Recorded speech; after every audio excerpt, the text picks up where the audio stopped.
They didn't miss anything. All right, let's make sure we don't spoil the fact that YouTube missed literally everything. No, I'm teasing. Literally all you missed is I clicked open and then I realized I hadn't started recording.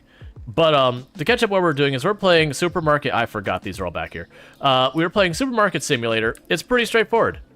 You simulate a supermarket. That's the game. But yeah, so you do the stuff like you manage your inventory, you do all this stuff, you run the register. At the beginning, you have to cash people out yourself. As time goes on, you expand your operation. So I got 870-ish bucks. Correction. I have about 782 bucks that we can apply to stuff to grow the store. Oh, I can actually get a second. Okay, if I buy a second shelf, I can hire a second person to stock my shelves. Yeah, sure, we could do that right now. I'm down for that. So furniture.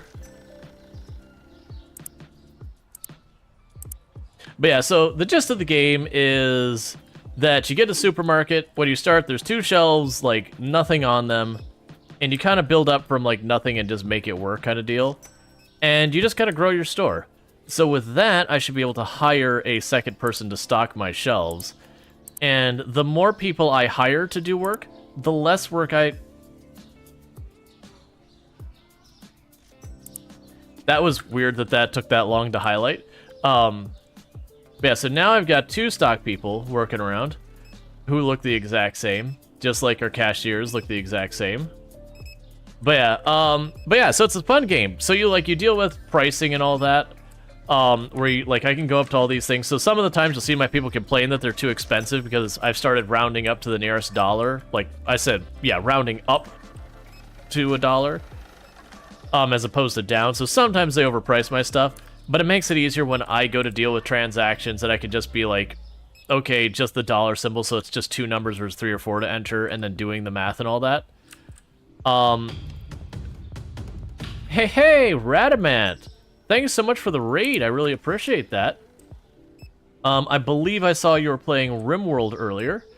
But for those who don't know Radamant, an absolutely fantastic content creator on the platform, someone I highly recommend checking out.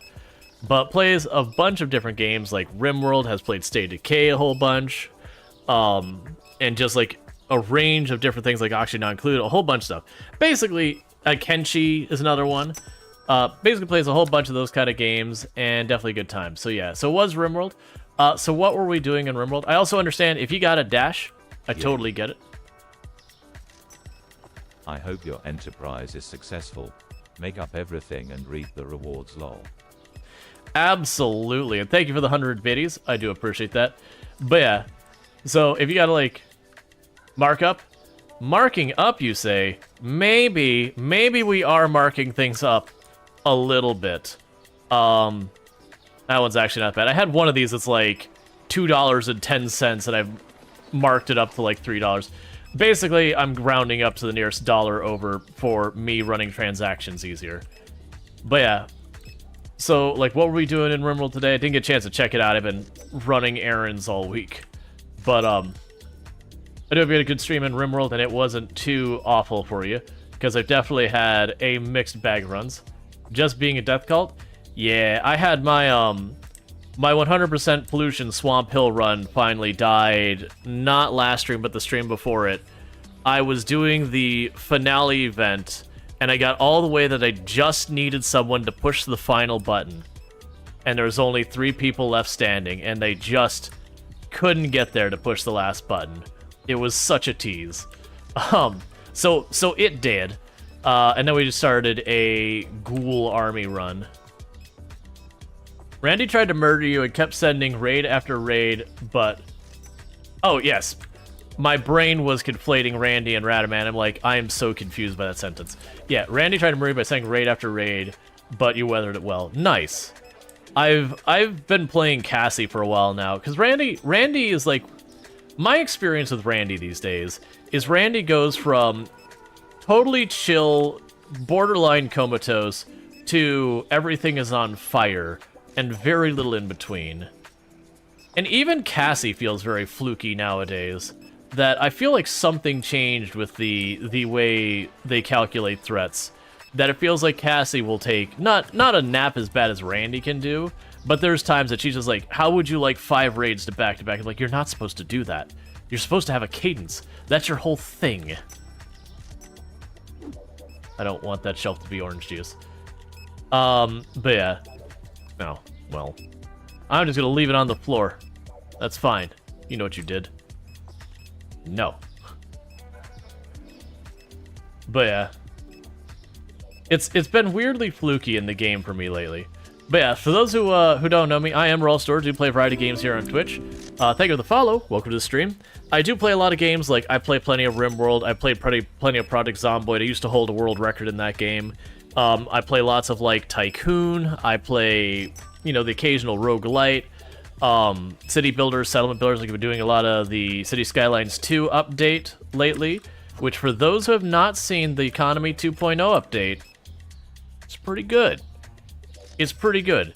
It is way harder than it was when the game first came out. Alright, so I need powdered sugar unless you are doing it. Never mind, you're literally both doing that, so I'll just get out of your way, I guess. I can be useful. Yeah, I'm delegating. That's what I'm doing. I just want to put this box of orange juice on the shelf so I don't have this lone box of orange juice sitting around. Because I don't want to set up another warehouse shelf space for it. Peanut butter. I'll grab the peanut butter. But I hate that they put these things back with one. I get why it happens. I just wish they always grab the mostly empty box. But yeah. And here we are, we're gonna put one back with 2. I do wish the game, like, there's lots of wonderful things about this game. There is a couple things I wish. Like, they always grab the most recently added box to the shelf, which means usually always the fullest box. And that's a big pain. I really wish they would always grab whatever box was the least full. And then if you had, like, 2 or 3 boxes with, like, 1 or 2 items, they would consolidate them and stuff like that. You can do it yourself, but you have to use the shelf. I can't... Oh, that's... I was looking at this like a door on the wall. But yeah, so I play a bunch of games 5 days a week, 7 p.m. EST to 4 a.m. EST. I have a good time. I like to do a lot of challenge runs. Right now, we're doing some supermarket simulator. It simulates a supermarket. There's not a whole lot more to say about it. It is as advertised. All right, so the good news here is it does look like they're handling all this fine. Having the 2 people stocking, I feel like I just don't even need to be involved. And grab the olive oil, it looks like. But mostly my job, since I've got all these employees now, is kind of at the end of the day, or actually the beginning of the day, is to just order all of the products to restock the store. But it is one of those games that you start where you have like 2 shelves and you can put all of like 4 items or 5 items on it. And then, you know, after a little bit, you add more items, you make your store bigger. Like, I think the starting store size, I think this is like... You know, from the door, it only goes out to there, and I think, yeah, no, I think it's literally like if I were just to bisect this room right like this, I think that's the size of the room. It might have been narrower than that. I don't remember. It's small. All right, and as soon as this guy is done ringing up, then we can go ahead and advance the day. I'll have 2,500 bucks to my name. And we'll be able to, like, start restocking our store. Cool. So toilet paper's gone up in price, and 6 packs of milk have gone down. Oh, man. Toilet paper's getting pricey. $18 for a package of rolls. And then the 6-pack of milk has dropped actually a lot. Alright. So let's look at our inventory and get things going. We need to go in here and we need the olive oil. We need the regular flour and the powdered sugar.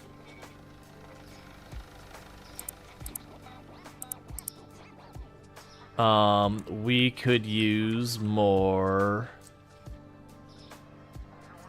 salt. Salted peanut butter we're low on.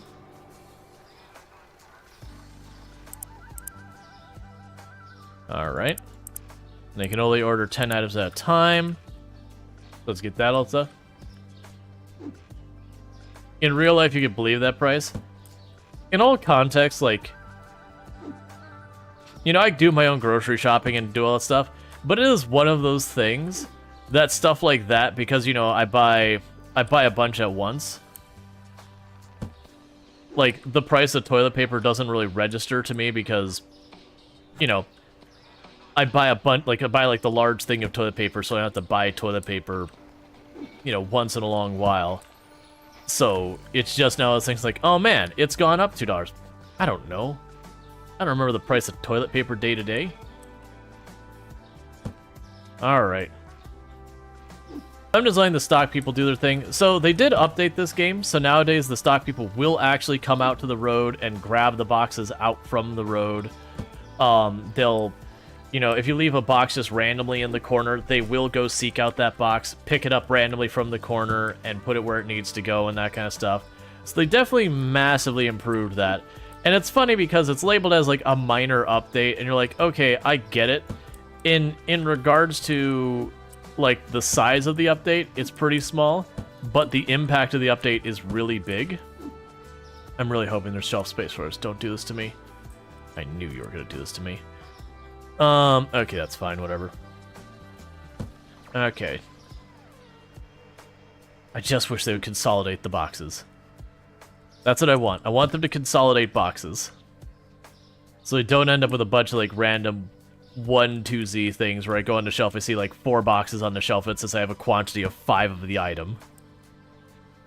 Seeing if there's any obvious ones. Okay, so toilet paper, we've been going through a lot of toilet paper. We need toilet paper and chocolate. Okay, so let's do that. So chocolate, toilet paper. We're doing okay on bleach. We need the dishwasher tablets.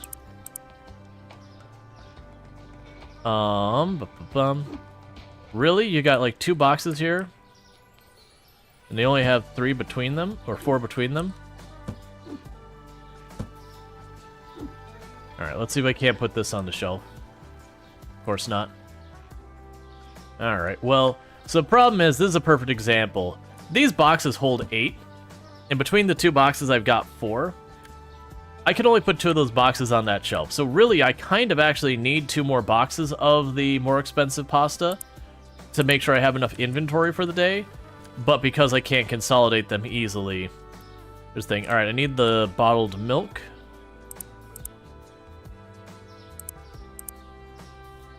It's just kind of rough there.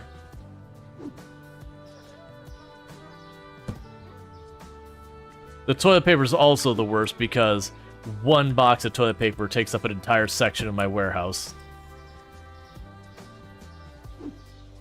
So it's just very, very space is inefficient.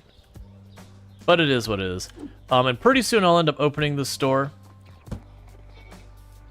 Usually I just try and get my inventory kind of solidified for the beginning of the day. That when the store opens, I know I'm good for at least a little while. Alright.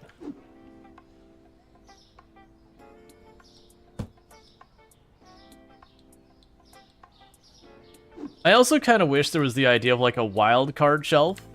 So like, for example, I could have this as like, label the shelf as like an overflow shelf. So anytime I got too much of a good, it would put the good on that shelf.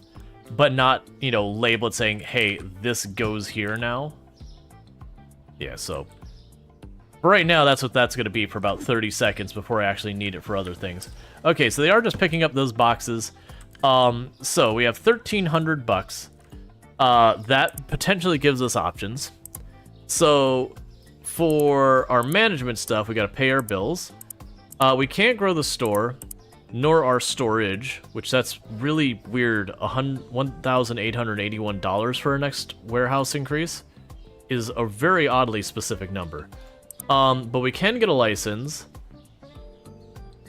Okay, and most of that... Okay, it looks like there's 1 or 2 items that go on the shelf and a bunch that goes in the fridge. We can probably afford that. So let's look at our marketplace and see what we've got going on here. So we've got 1 shelf, 2 shelf, so 4 fridge items and 2 shelf items. I've got the shelf space, I know that much. The fridge space I don't have yet, but we can make that happen, I believe. Actually, wait, do I have the fridge space? I forgot I got a second fridge. I do not. Alright, so I'll need another fridge. Could loan and expand. You'll find I almost never take on debt in games if I'm not required to do so.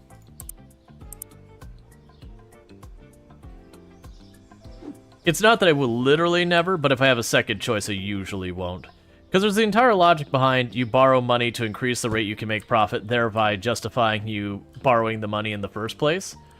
But also, interest sucks. Alright, so with that, we're going to want to start getting some of these products. So I can get that one. Can I fit any more? No. Okay. So we got a brand new products who they're going to grab immediately before I have a chance to do anything with them and start warehousing them.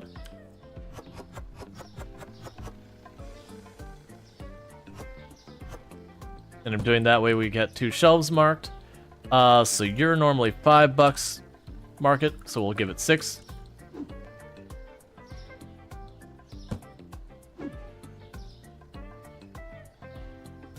We got mozzarella balls.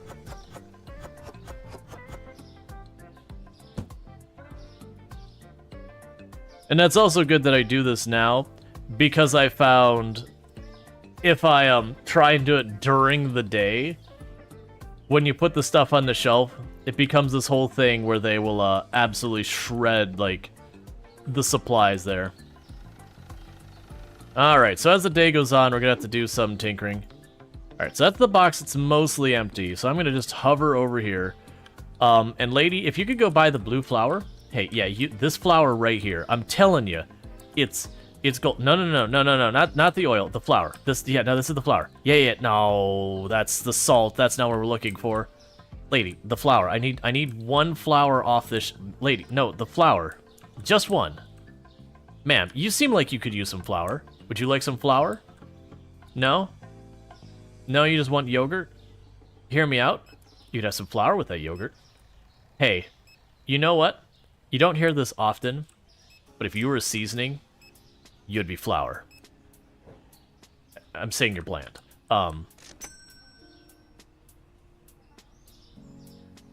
Roman Mouse Strider had picked up a box of industrial-side toilet paper, lasted months. Yeesh. That's actually, honestly, one of my favorite insults I've ever heard is just, if you were flour, or sorry, if you were seasoning, you'd be flour. And you're just like, ow. Ow. And you have people like, it's not a seasoning. Counterpoint, people actually do use flour and seasoning for stuff. Usually when it's got, like, you're looking almost for, like, the texture side of it. It's pretty rare people use flour as, like, a seasoning, though. Because it's flour. Oh my god, someone buy the flour. I don't want my warehouse to have that taking up a shelf. Fine. I understand you've chosen violence this day. Alright, well, we'll get to our next good. So next thing is gonna be the honey. We'll have to wait to have about $160 because there's also shipping.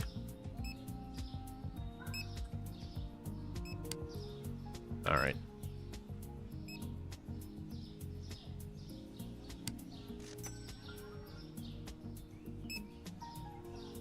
No one wants the flour.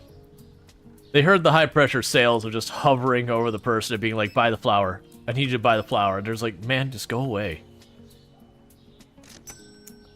You gonna do it? You gonna buy the flour? Buy the flour. No, not the bread. Well, I mean, you can buy the bread too, but buy the flour as well. Ah, not the rice, the flour. You're all just teasing me. You see the box on the floor. Take it as a passive-aggressive, I need you to buy that flour. And let's see here.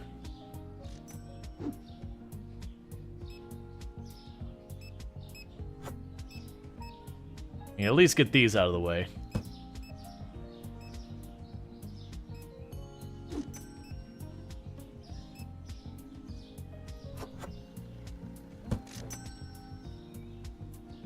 Because I don't want, like, the overflow thing. I'd almost rather they leave the boxes on the floor.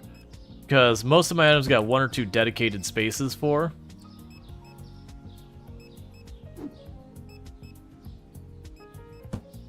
There we go.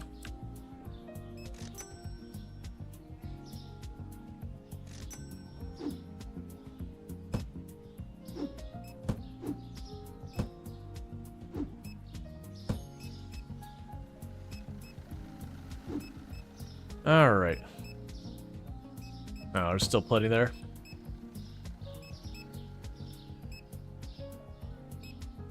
It's whatever. Okay, so we have plenty of money to buy some of the other goods. So let's get her 2 honey. So we got her 2 honey. We get her 2 tuna. We get her 2 things of 4 packs of eggs. And we'll get her 2 things of powdered sugar. We'll order all of that.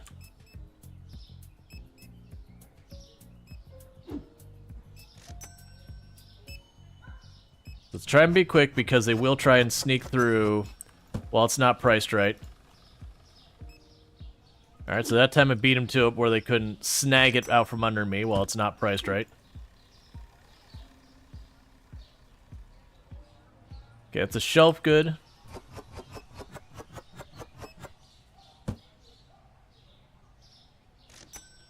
Dang, $12 powdered sugar. I'm sorry. Yay, I finally got rid of that box.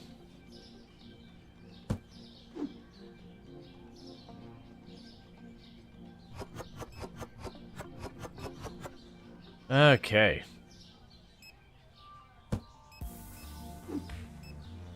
Now we've got honey. Oh, I thought I did have an extra shelf for you. Okay, so I need another shelving unit. That's fine. So we got a furniture. We will just grab another of these shelves. Pretty soon I'm going to want to actually sit there and set up like end caps and that kind of nonsense, but thus far I haven't been particularly motivated to do so.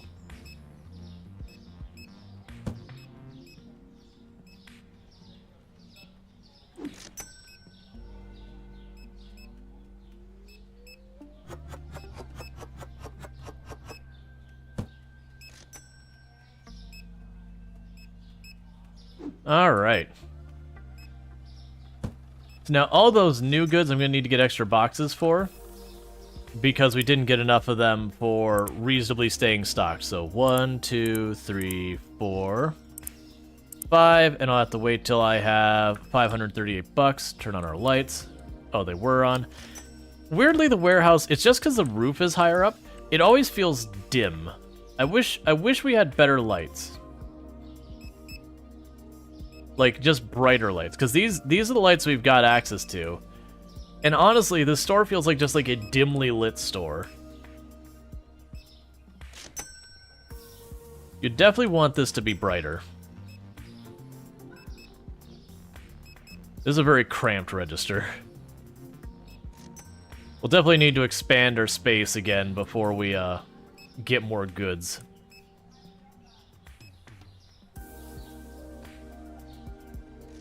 Okay. Get that order in last second. Add the mozzarella. Did I not order way more than that?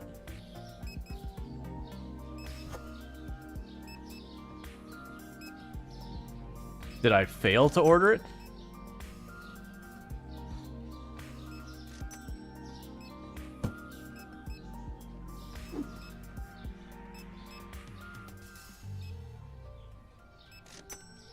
Boo, I was really hoping that that would be cleared out. Huh, did I... No, I did order it. Weird.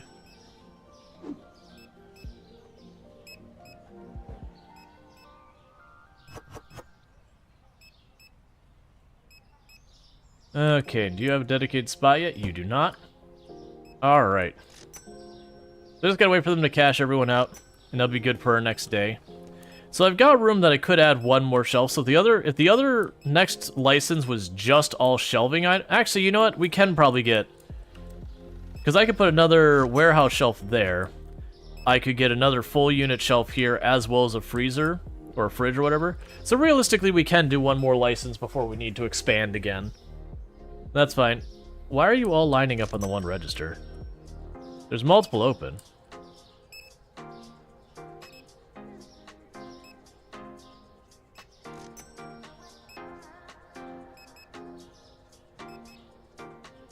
I really just want the dish tablets. I just really want these tablets to have, like, the missing spots. I've had once or twice where I have a box with one item and I just threw away the box. I'm like, I'm not dealing with this. But those tablets, they cost, like, for a box of them, it's like $160 or something. So there's no way in heck I'm doing it. Products not found. That's because we got a new license and we didn't have everything we need. Okay, so cola soda is down and the regular oil is down. Whoa! Oh, no, cola soda was up, and then the regular oil is down in price. Yeah, that's not gonna change anything, though. Alright, so we need to work on our inventory real fast and get all that sorted. So the regular oil... That's a bit low on the shelf.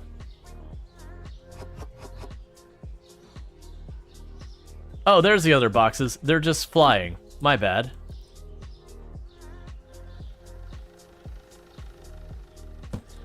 I do hate when my boxes defy gravity such that I don't notice them.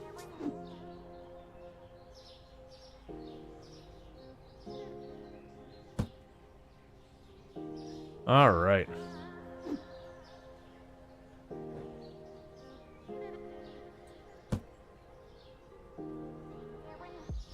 Apparently we had more than enough tuna. Did I not make a space on my shelf for tuna? Is that what's happened? I think that's precisely what's happened.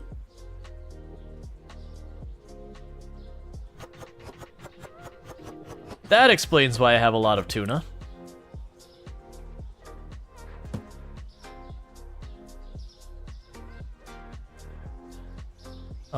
$8.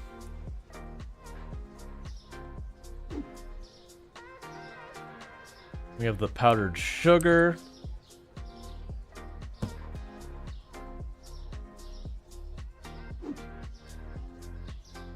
We've got the Parmesan cheese. And everyone knows your Parmesan cheese is best when you leave it outside in the sun. Alright, so it's just 2 water bottles. Let's see if we can't empty this out. Nope.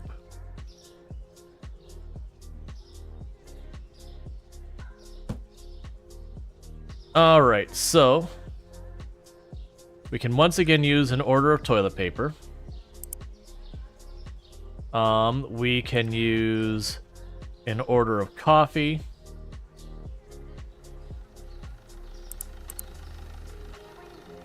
We can use an order of the larger pack of eggs. We need the rice.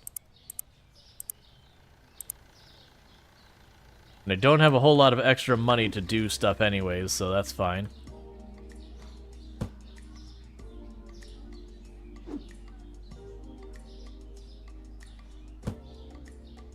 Yeah, exactly. This is a perfect example here.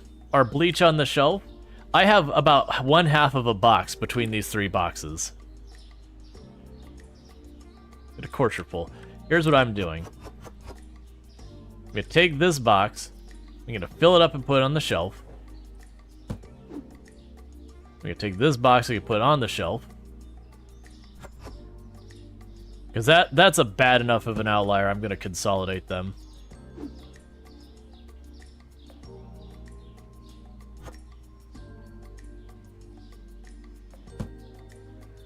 Cool.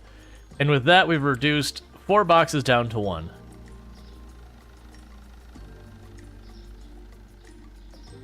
We need more of the cereal, which I can't afford those right now, and that's just what's going to happen. We're just going to get the next order queued up, and then when I can actually afford to buy it, we'll buy it. I need the spray cleaner.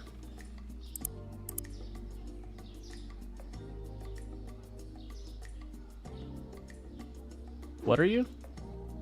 Oh, you're the cheap pasta.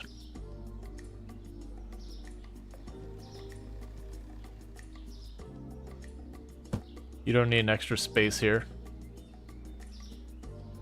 The cheap pasta were in good order. Honestly, the... Okay, so we have the diet soda. I can use more of that.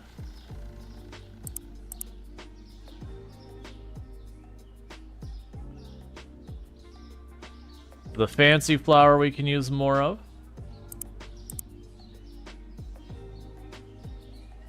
And... trying to decide what else we want to go with. The water we probably can use more of.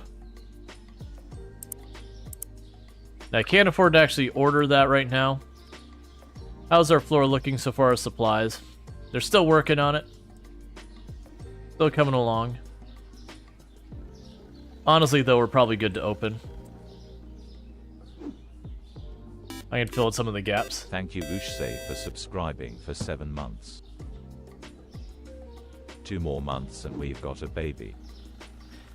Thank you, Ushse, for the tier 1 sub. And yeah, coming up not too long till 9 months, but you're at 7 months, and I really do appreciate that continued support. It means a whole heck of a lot to that, so thank you so much for continuing to support the channel that long. But how's your day going? All that good stuff. Alright, so we got our coffee. Alright. So getting all our coffee put away. Alright, so at what point do I have enough money to do the order? 232 bucks is what it costs with shipping. Meanwhile, I'm gonna have to wait for 65 bucks to pay our bill. I can turn on our lights in the meantime. It definitely feels like this game, you gradually go from primarily working as a cashier who parts time as like a stocking employee to being mostly a stocking employee till suddenly you just all you do is just inventory. That you just have to manage making sure you have enough of stuff on the warehouse.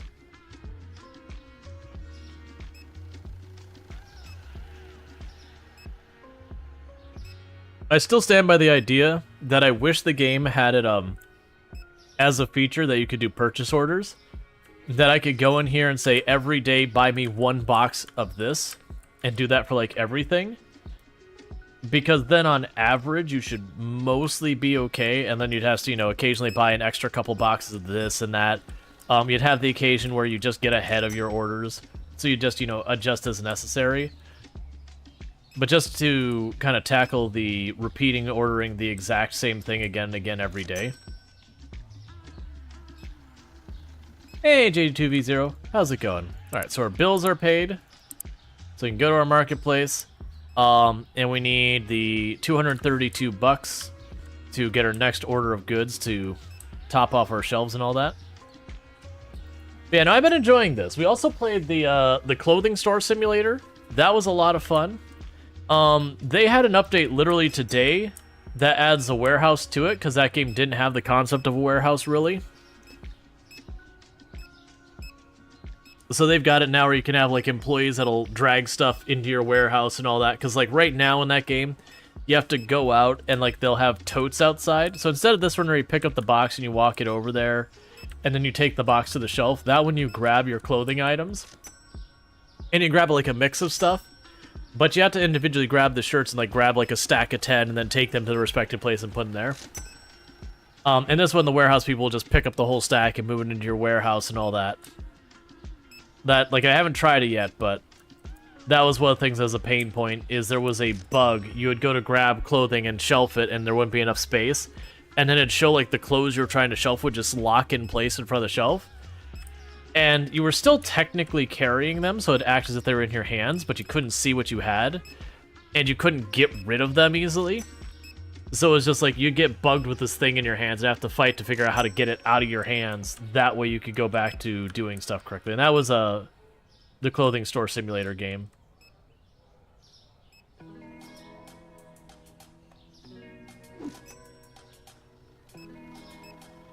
I really want you to clear up some space. Alright. So I got plenty of money to purchase that. So I'll start stocking up these shelves.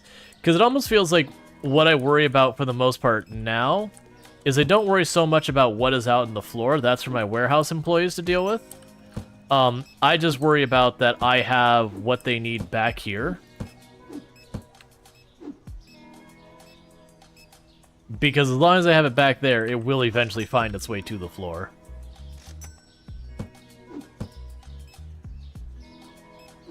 I accidentally threw away an entire box of goods. No, that's not what you want.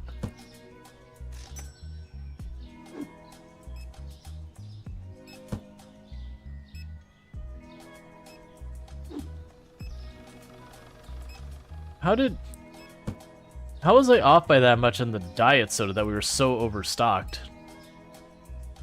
I mean, it's fine. We're eventually going to use it no matter what. But also, unless like both of them had been carrying the boxes as I ordered them, that could be.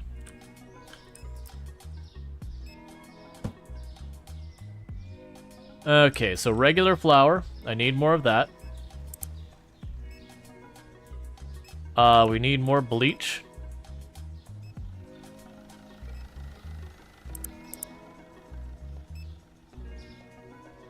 We need even more toilet paper. These people, we're gonna do a double order of toilet paper. At the speed these people are going through their toilet paper, I'm gonna be real. You know, someone may need to see a doctor. Because that is an alarming rate at which you're going through that toilet paper.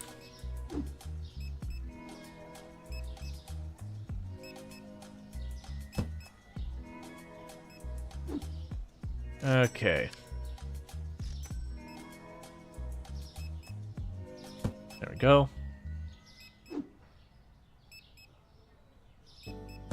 Yeah, what we don't know is in the game universe we're playing, and like a hurricane is rolling into the area, or whatever. So, like, there's a run on like fresh water and toilet paper and stuff like that.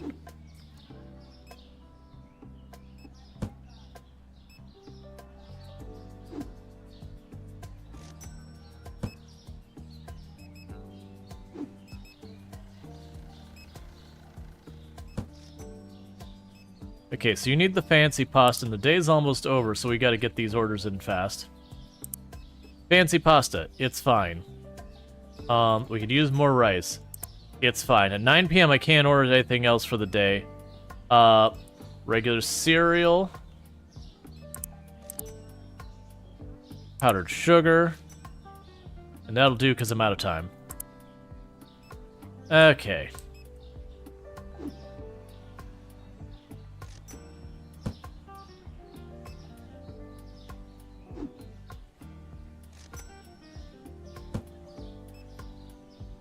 But yeah.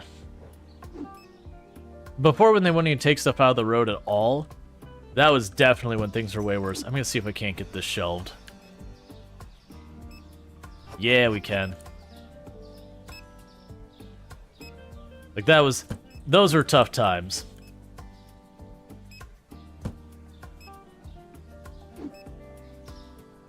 Hey, Suda Sweet, how's it going? Yeah, no, it's been a while. Good to see you.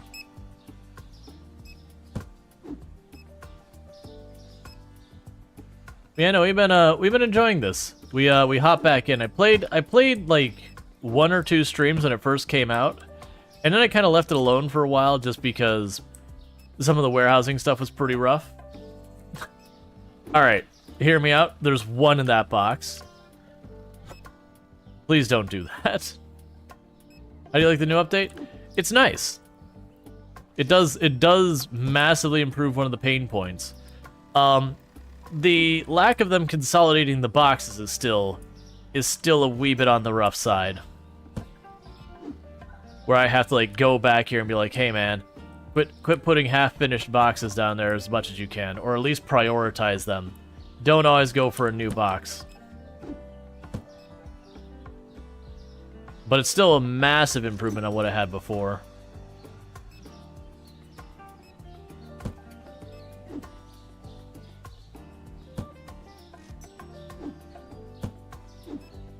Okay. Ah, boo, it's full. Yeah, hopefully they'll fix that logic. Yeah, I'm also kind of... One thing I'd like to be able to do is I'd like to be able to, like, mark a thing, say, like, hey, these 2 slots of my warehouse, those are, like, wild card slots. Like, put whatever you... Like, anything that doesn't have a place, shove it up there. And that way, when you accidentally buy too much of something, They can just shove that up there. You did suggest maybe being able to convert the computer desk into a sorting table, or like I'd even be okay if you had to buy a sorting table. I mean, honestly, I would just like to be able to go here. I'd just be able to like go and grab all these boxes, walk up to that one, and if it has 2 and I have 3, I could just shove those into that box.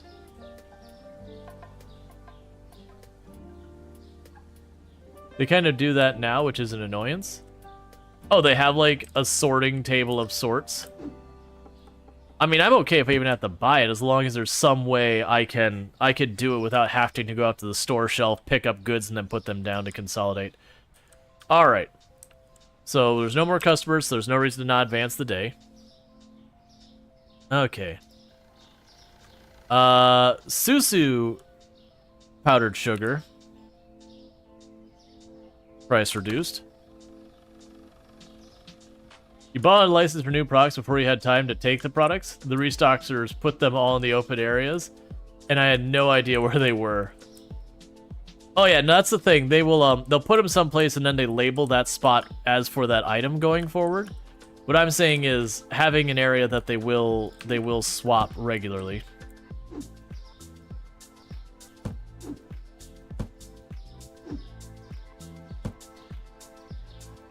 Diet soda's still doing fine. I don't know, it's gonna be so much. All these boxes of one item. Let's go 1, 2, 3. We can put you up there. Grab this box. And that's consolidated now. Alright, so before we start our day, let's go here, management, pay our bills. I would also like to be able to check here for my inventory. So we need the regular oil. Honestly, having... Where did that just go? Oh, I put it back, thankfully. Of course.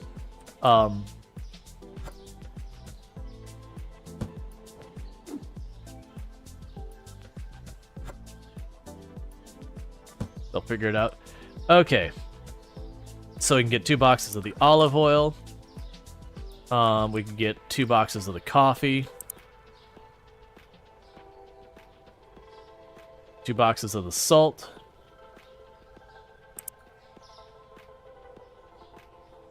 Say 2 boxes of the bottled milk. Wherever that was.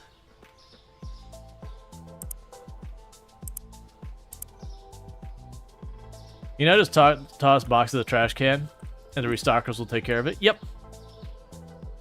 They'll take them out of the building too, and everything. Like, they really did a good job of making the people who stock your shelves way better.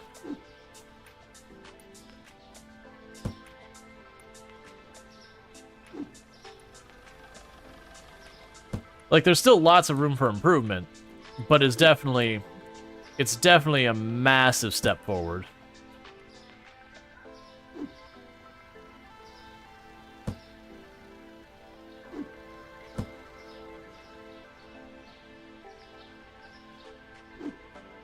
All right.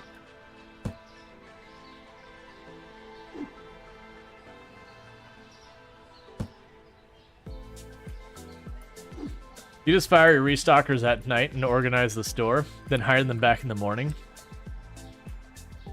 I keep them running 24/7. So that's the spare water bottles. Okay, tell me we can't get these one orange juice and 1 apple juice on the shelf? No, we cannot. Grr.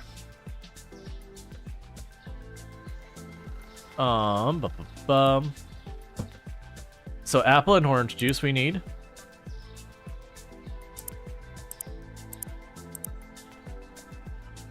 Let's see. Between both of those, we only have 12.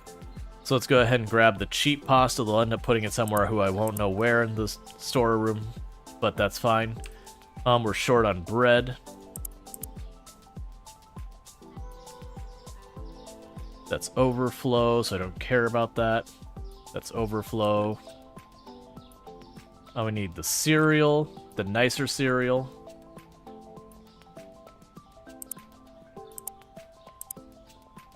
There's so many goods to buy each day.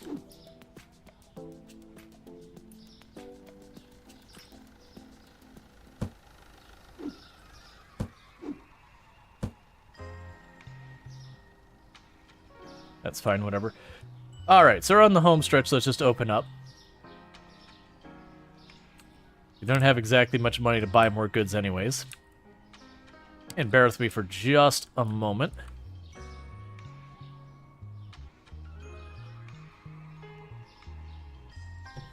Alright. I haven't even got into, like, the whole painting of the store and all that, because just the licensing and all that, and just, like, upgrade, upgrade, upgrade. There hasn't been much draw to deal with it. This annoys me so much. Both these boxes only have one in them. So just grab all of that out, make it a full box, pop down here, grab you off the shelf, plunk you down here, put you on the shelf. No, don't do it. Oh, that's fine. I'll just take it right back off. We can play this game. And do this all day. There.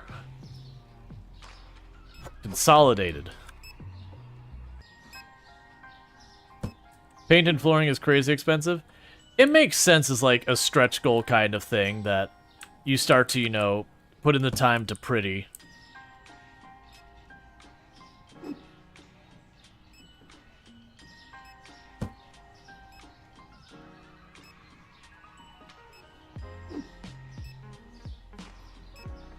Please someone buy the powdered sugar.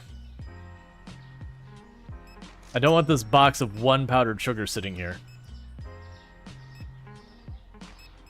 Sir, you could use some powdered sugar in your life. Yeah, you got that flour? You know what go good with that flour? No, if you're gonna make pastries, you need that powder. Oh no, ma'am. You got your oil. You're almost ready to bake. You just need your powdered sugar. Come on. How are you gonna make donuts with that oil if you don't have powdered sugar? Ma'am, you look like you use some powdered sugar. No. Those sweets are nice and all. Hey, have you ever considered taking one of those like Debbie cake things and putting your own powdered sugar on top of it? You all suck.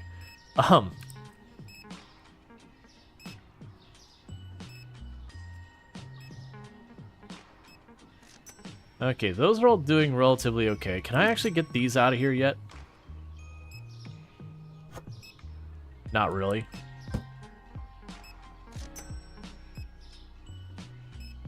There's room? There is room. Excellent.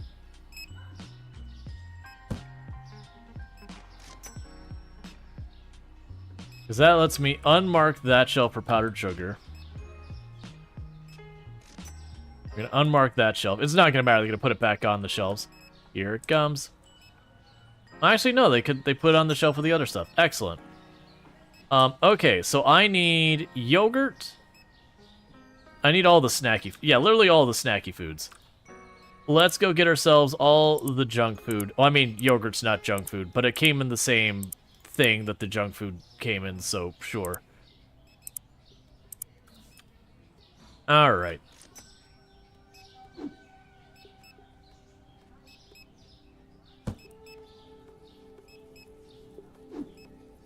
So we can get all this sorted out.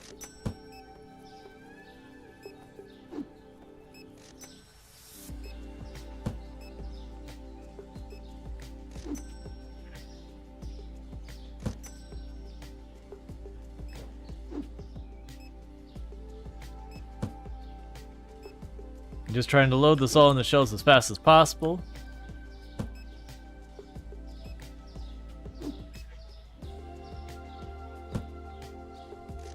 Like, it definitely takes a little while after I go and I get a new license. You get, like, your first wave of items and their shelving and all that usually wipes you out.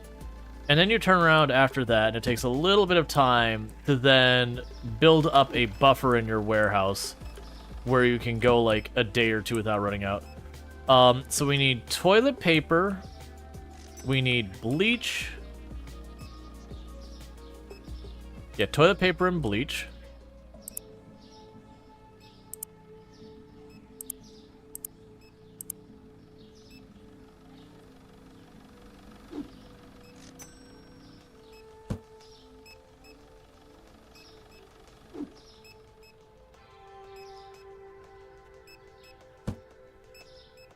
Okay.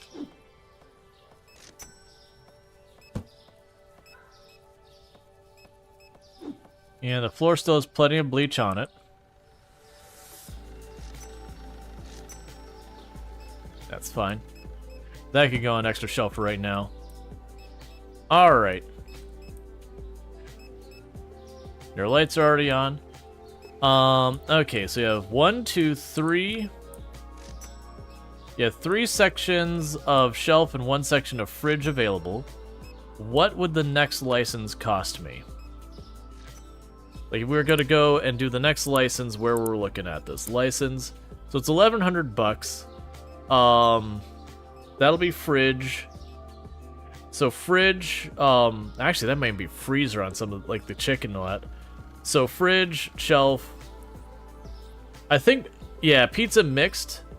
I think this is where we're going to get our first freezer goods. So I think we have 1 fridge, 1 shelf, and 4 freezer items in that package. We are going to have to wait to do that.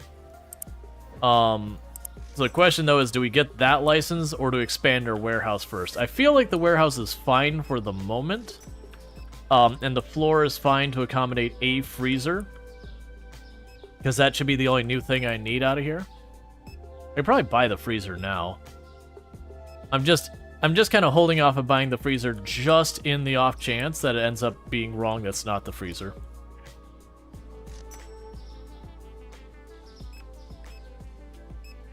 Ooh. 8 pack of eggs. Oh, the storeroom's full. 8 pack of eggs is getting backed up.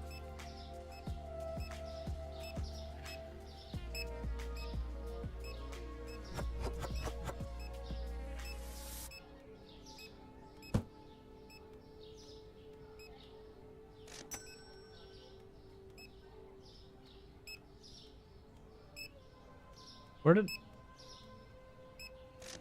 What do you have that you don't have room for? One of the types of juice.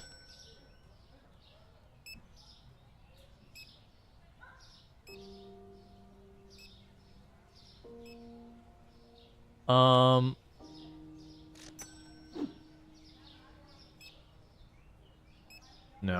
I'm trying to see if there's ways shelves that...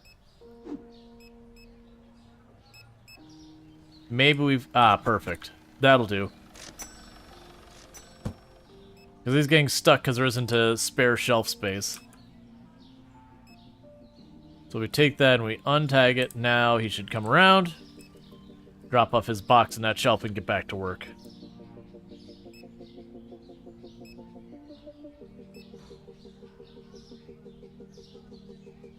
Alright, so we got a lot of the powdered sugar got hit pretty hard.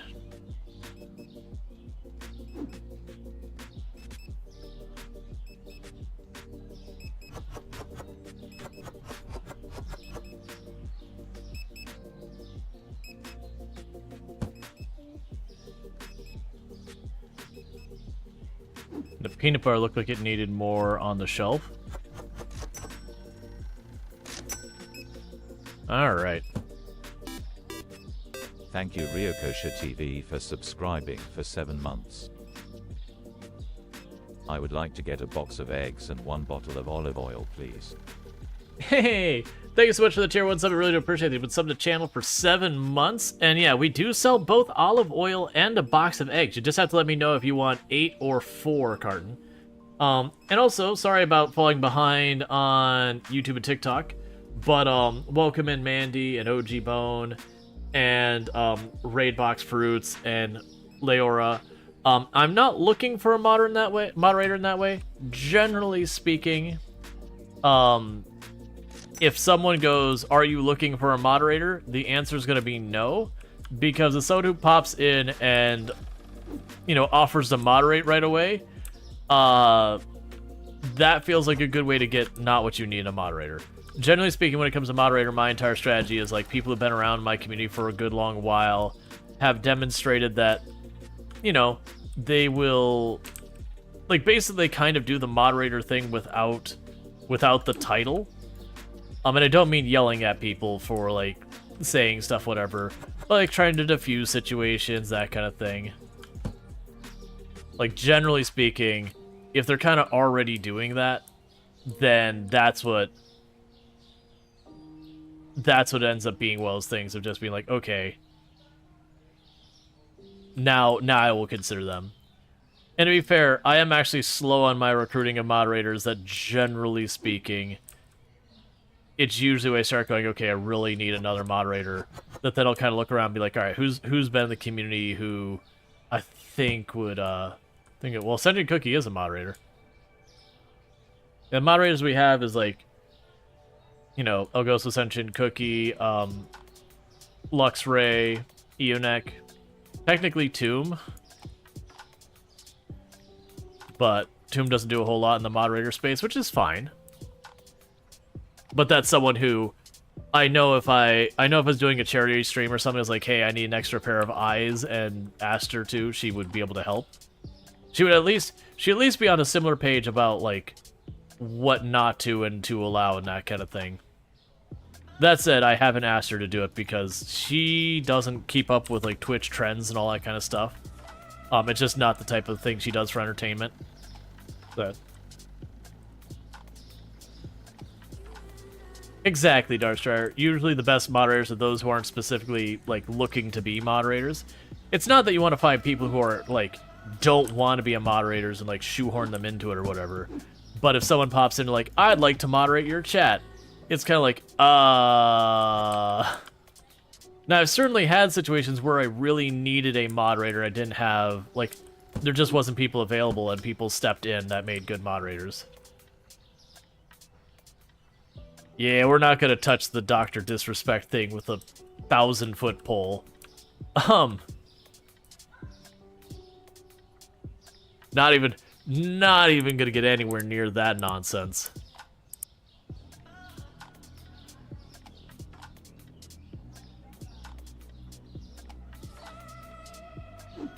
You wouldn't have to have bought orange juice, would you? No. So it looks like most of that's fine. Alright. I'm just desperately trying to clear out storage space. Okay, so with that said, regardless of anything, if I'm going to get any more goods, I need another tall rack 4 here.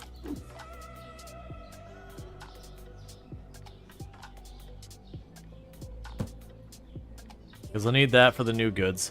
I am going to look. How much was the license for the next thing? 1,100 bucks won't leave me enough, so we're not going to do that right this second. We're gonna have one more day of just regular, like what goods we've got, and then we can worry about trying to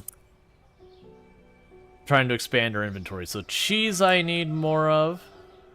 Regular oil I need more of.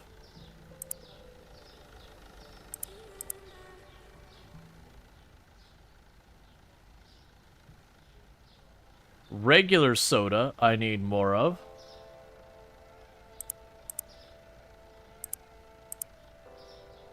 All right.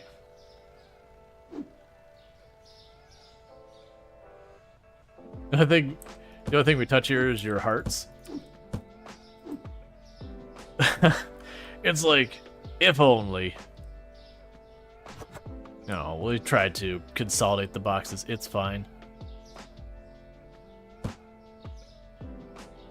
Okay.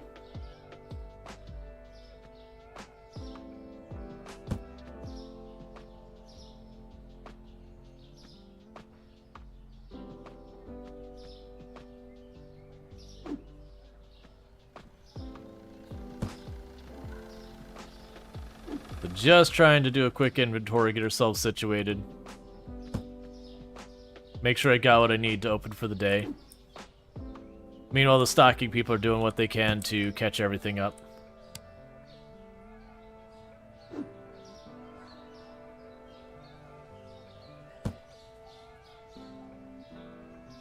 All right.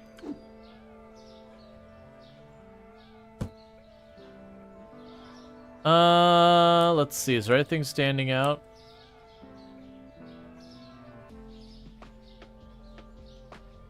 So I need the regular honey. Yeah, so we need the regular honey and basically we need all the new goods except the tuna. The tuna I am good on, but all the other new goods I can use more of. Alright, so we can go ahead and do that, and then we'll probably be ready to open. So boom, boom, boom. I just literally said not the tuna. Not the tuna. Alright.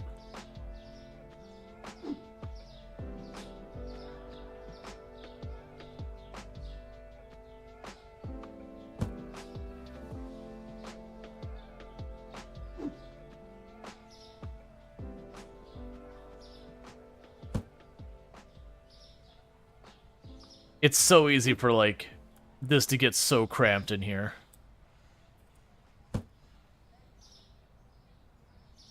Alright. It still just gets me, like, the whole... You just have, like, boxes of eggs and milk and cheese and all sorts of stuff, and just... They sit on your warehouse shelf, not refrigerated. Out in the street in the sun for, like, the entire day, not refrigerated. Don't worry, it's fine. Bags of mozzarella, certainly fine to be at room temperature. Don't worry about it. Clearly none of this is actually a problem.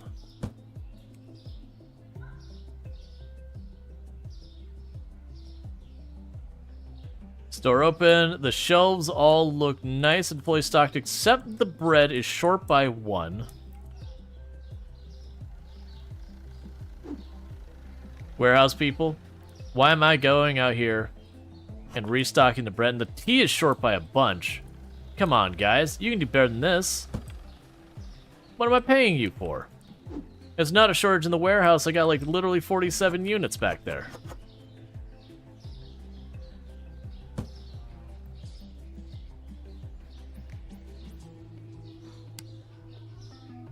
All right.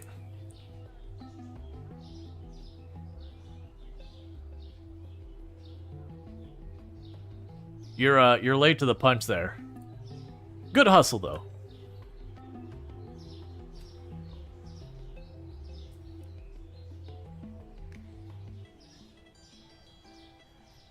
Alright, so everything else looks pretty good on our stock so far.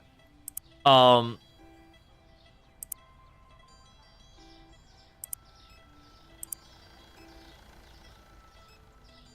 so what we're looking at is getting this product license. Like I said, I have a feeling I'm going to need a freezer for that.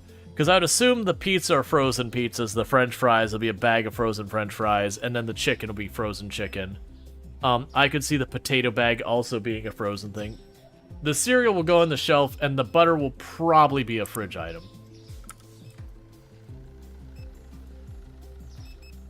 So both the store staff are trying to stock the same thing. Yeah, that usually just happens when the store first opens. And there's like no real gaps in the shelving. Once they get going, because of just a little bit difference in cadence and all that, they usually get nice and separated in what they're working on.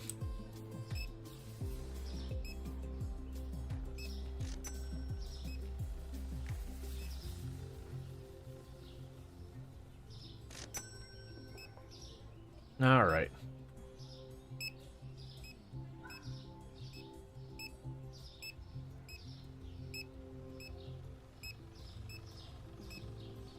Pretty soon I might actually even need a third register.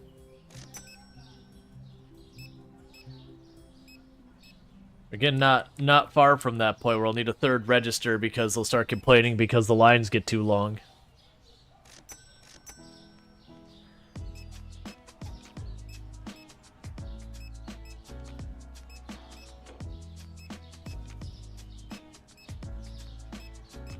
And it still gets me, everyone showing up in, like, suits and ties and high heels, and, like, there's no one who shows up who is just, like, having a bumming it kind of day where they're in their tattered pants or in their PJs, or, you know, we joked about the whole thing, like, the person who's clearly been taking care of their kid or whatever. Ma'am, your ponytail's... I don't mean to alarm you, ma'am, but your ponytail stopped existing there for a minute. There was just a hole in the back of your head where it belonged. But, you know, like, the person who shows up, they clearly have gotten no sleep. They've got, like, spit up on their shoulder, and they're just getting a carton of milk or something. And you're just like, I'm sorry. I understand.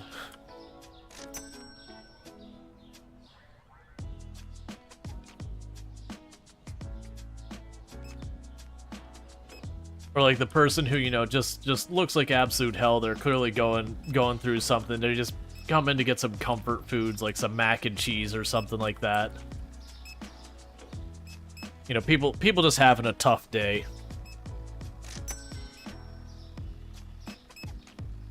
How goes the next Walmart hegemony?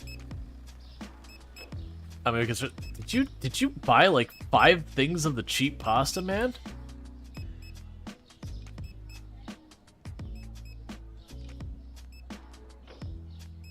Your employees are allowed to clip their clothes too? Yep, absolutely. They won't be constrained by their vests.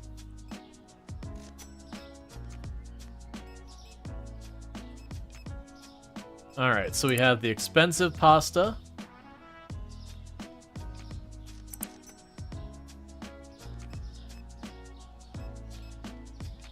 The powdered sugar.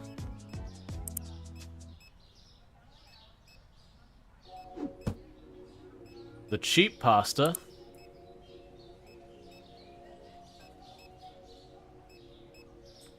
Did I? Oh, no, we had the water overflow up there.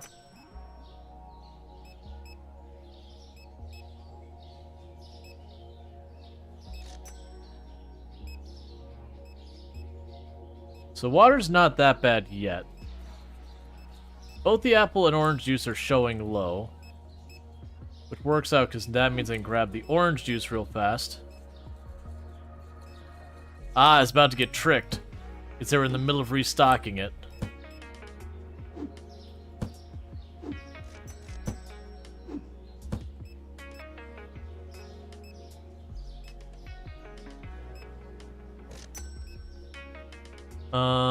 Toilet paper needs more.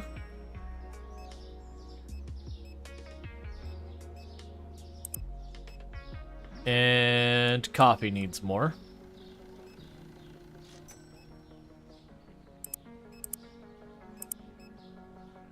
And then the good news is I'm going to have a bunch of money left over that I'll be able to turn around and,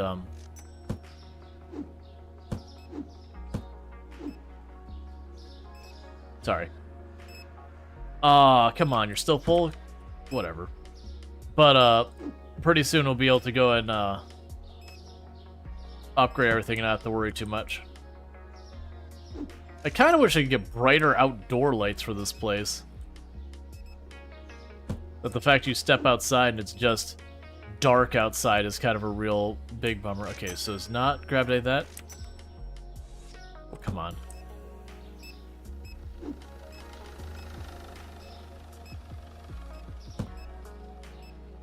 Like, there's street lights, but they're pretty mild in the brightness they give.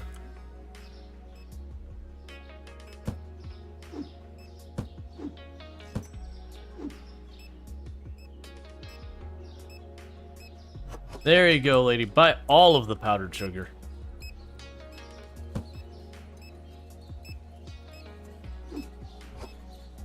There we go. Got that orange juice out of here.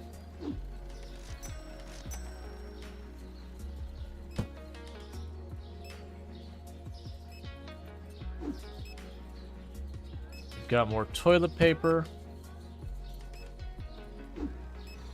And then the cheap pasta. Cool, so we're doing relatively well. The apple juice, we don't have a ton to spare. The coffee, don't have a ton to spare. The bottled milk is actually properly low. So let's go ahead and get the bottled milk on the list. So bottled milk is low. The eggs are low. This eggs up here are low, I mean. The peanut butter is really low.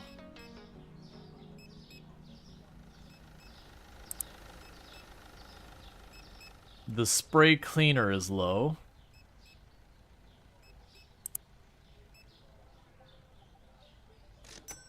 And the dishwasher tablets are low. Okay, so once they finish their transactions for the day, we can get that knocked out. Ooh. Fine. It's not fine, it's going in the well, no, I shouldn't. I instinctively just want to be like, you know what? I don't want to deal with it, let's put it in the garbage. You know what we could probably do, actually? I'm looking at those numbers. No, wait, is it 16? 16's full, isn't it? Yeah. It is what it is. Yeah, so we'll need more of the fancy flour.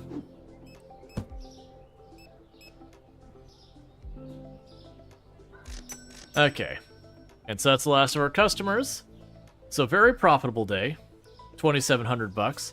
So cola is down, toilet paper is down, and rice is up. So cola is down.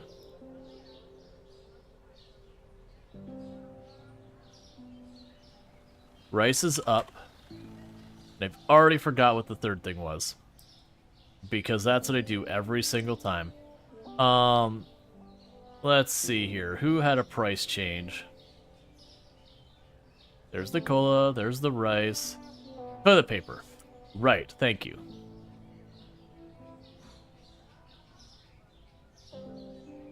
Yeah, that's down. Okay, so with that, though, we have enough money that we can go and get our next license. So let's go. We can get that order in. And then meanwhile, we can go to the bank, pay our bills, a license, get our license. Okay, so looking at our new goods here. We have shelf, freezer, fridge, shelf, freezer. So there's 3 freezer items, 2 shelf items, and a fridge item. I think we can accommodate that. I will need to buy the freezer. Oh, interesting. Freezers are not cheap. I had not anticipated the price of freezers being quite that high. That's fine, we'll figure it out.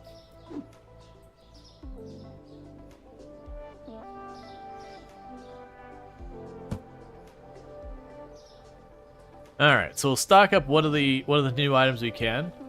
Hey Jaywalker, how's it going? We can stock up what are the new items we can afford. So we'll start with the butter. Alright, that is going to be what we can afford, is just the butter. Nothing else. Excuse me. I need you to not put those in the sky, please. I don't make the rules here, but I'm willing to bet putting your food 10 feet in the sky without any type of support, probably not OSHA compliant. They don't have a strictly written rule about it, but I'm willing to bet it spiritually violates some rules.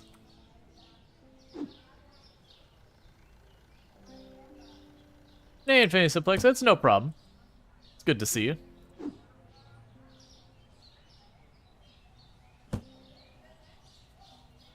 Where are my new items? No, seriously, where are my new items?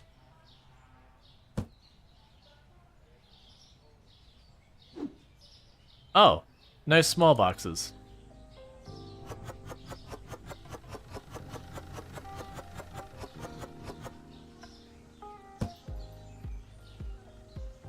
$3.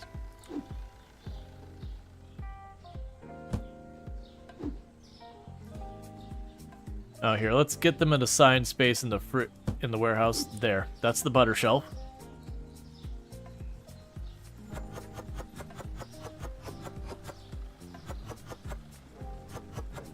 Okay, the good news is those shelves carry a lot of butter. That is a lot of units of goods for a single shelf.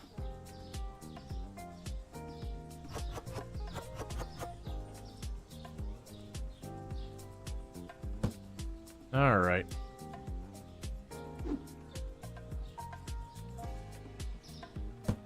And how are things looking on the floor? We got a couple things that are a little behind. Nothing is severely behind, though. Yeah, I think we're good to open. Like, if I had to shelf this down to, like, 5-6 items, I'd run in and just stock it up myself real fast, but I think that's alright. Okay, so getting the rest of the items on our list here. So getting the new cereal, the chicken, the french fries, this, and this. 410 bucks. Probably 420 or 430 by the time we get shipping and handling. But yeah, so I got the shelf space, we already used the fridge space, which is fine, and then we got the freezer space. So we'll get that as soon as we can.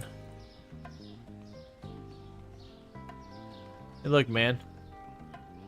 Fine. You're killing me here on my profit margins.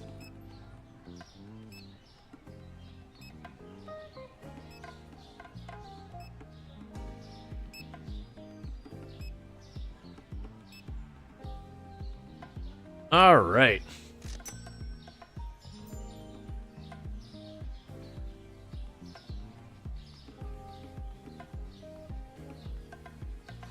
Now's where you have to have, like, the shelf maze and force people to zigzag through all of the aisles to find their goods. This is definitely what we need. Make the entire thing, like, it's IKEA but groceries, where you just go through, like, the entire place where you're required to go through every single room, following the course through it until you reach the other side. But your groceries. The refrigerated stuff will be in the first room, of course. Definitely not the last area.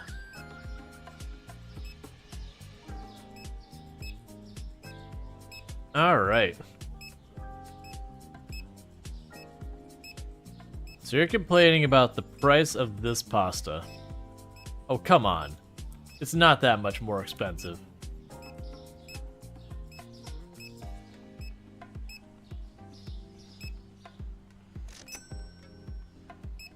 All we need is to also sell Swedish meatballs in our freezer.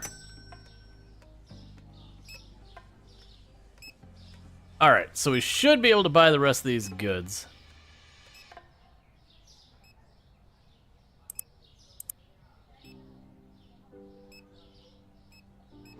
I love how they're always stacked too high.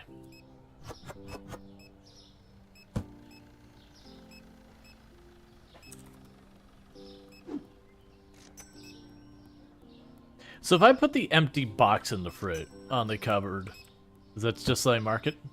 No, actually it doesn't mark it as anything. Okay, that's interesting. Let's grab the chicken.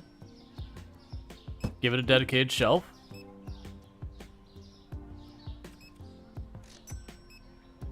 Oh, you can only carry 4 on the display? Okay. Alright, so I'm gonna need way more freezers. That is not nearly as much as I was hoping that would carry.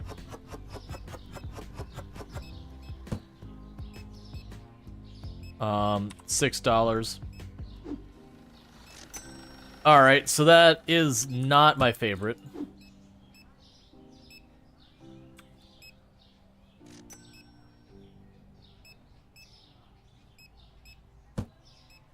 Because that's going to mean I'm going to need a decent amount of space for my freezer section, which, you know, makes sense.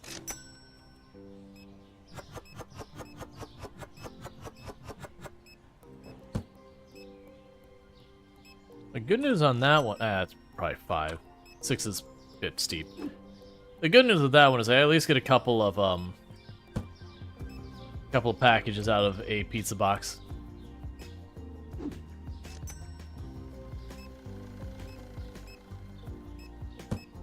All our wonderful freezer goods stored on our shelves, not in a freezer.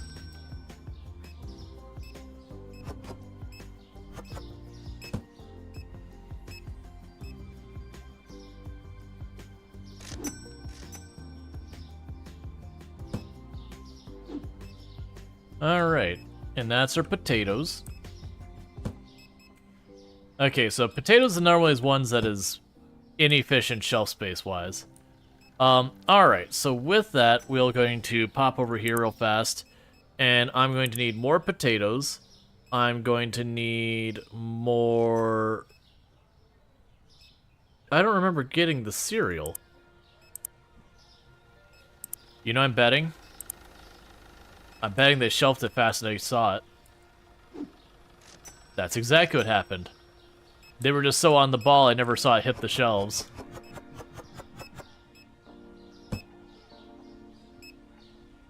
Yeah, let's go for 5.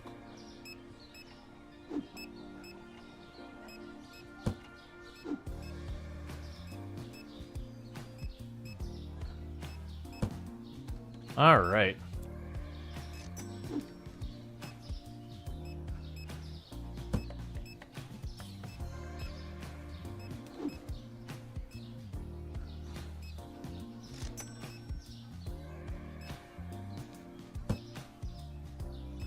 That's fine.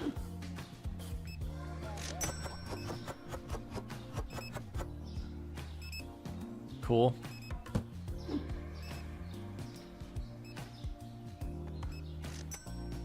The potatoes are pretty brutal in their use of shelf space. That's a big bummer. Okay, so it looks like I'll need more... Oh, I think you're carrying the chicken right now? Alright, so we're definitely going to need to expand our store space. Because I can certainly move one of these shelves over here, and that would give me enough room for another freezer. But I feel like the bigger answer is just expand the store. So we can just expand the store real fast and make room for another freezer. Because I do want at least 2 shelf areas for each item. Because if we consider, sometimes people buy like 2 or 3 of an item. In this particular case, that means they would wipe out the entire chicken, like the entire chicken shelf in one quick go. So if we get a second freezer, then, you know, that'll give us a lot more wiggle room and all that stuff. I mean, we'll do some quick inventory checking. So actually it does look like I need more chicken. So I could do that. So let's go ahead and say 2 boxes of chicken. I'm gonna need like a double order of the toilet paper. Bleach is okay for right now. Those are fine for right now. The hand soap we're getting pretty low on, so let's get the hand soap on here. We need both the good and, like, the expensive and the cheap flour. Alright. Yeah, I do wish they had, like, a proper point of sale system where you could just go here and see like, in your entire store how many you have on hand, which is a very normal point of sale system thing where I'd be able to like look at the rice and be like, hey, you got 80 units on hand. It won't know whether they're on your shelf or on the floor or anything like that. Just that you in fact have 80 units on hand. And then if there was like, if they ever added, you know, shoplifting in that, you'd have to go through and occasionally be like, oh, I'm actually short of that count by whatever number has gone missing.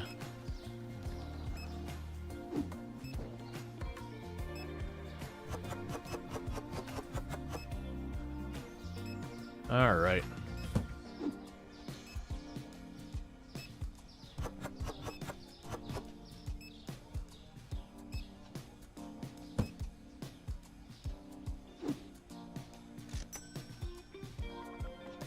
Yeah, it's already good. Okay, so that's our last customer for the day.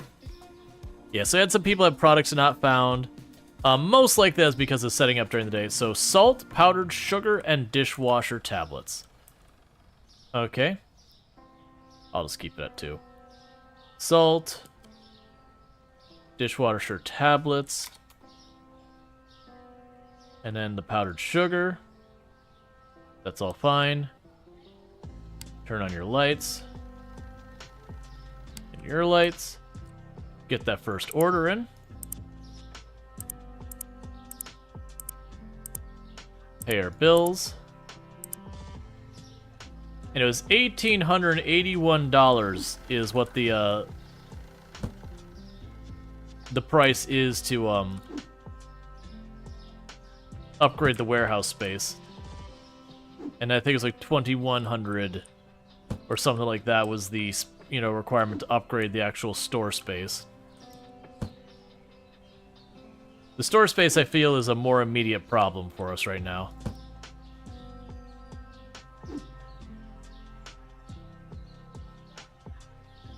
Yeah, I'll need at least 2 spots for the chicken. Because they're pretty big boxes.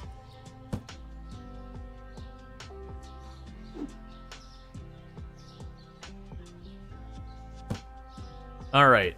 Cheap flour, rice, cheap pasta, cereal.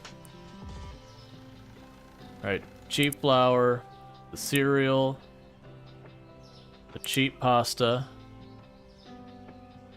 the rice,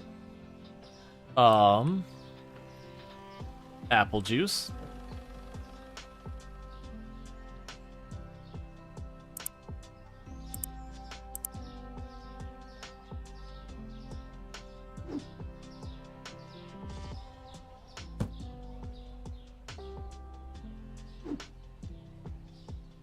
Okay. For some reason, I hadn't noticed the warehouse people a few seconds. Like, are you still good? Because sometimes like glitch and they'll stand in front of the fridge, and they'll just kind of spasm there, and you're like I need you to like actually do something. Like, do you need assistance? Do you have room on your shelf for this? Please tell me you do. Yes. Okay.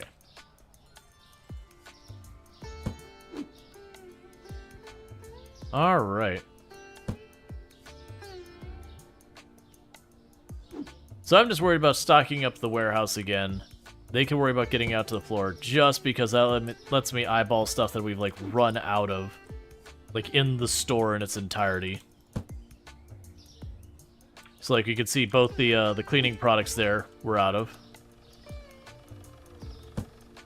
Okay, so I need the shampoo, the bleach, and the hand spray.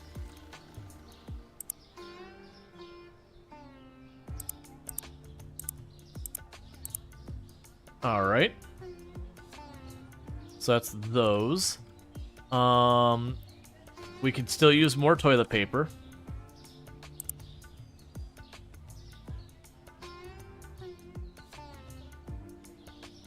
What about over here?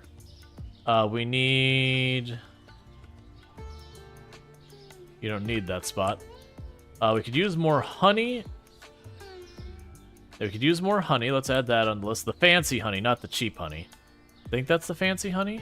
Yeah, that's fancy honey. All right.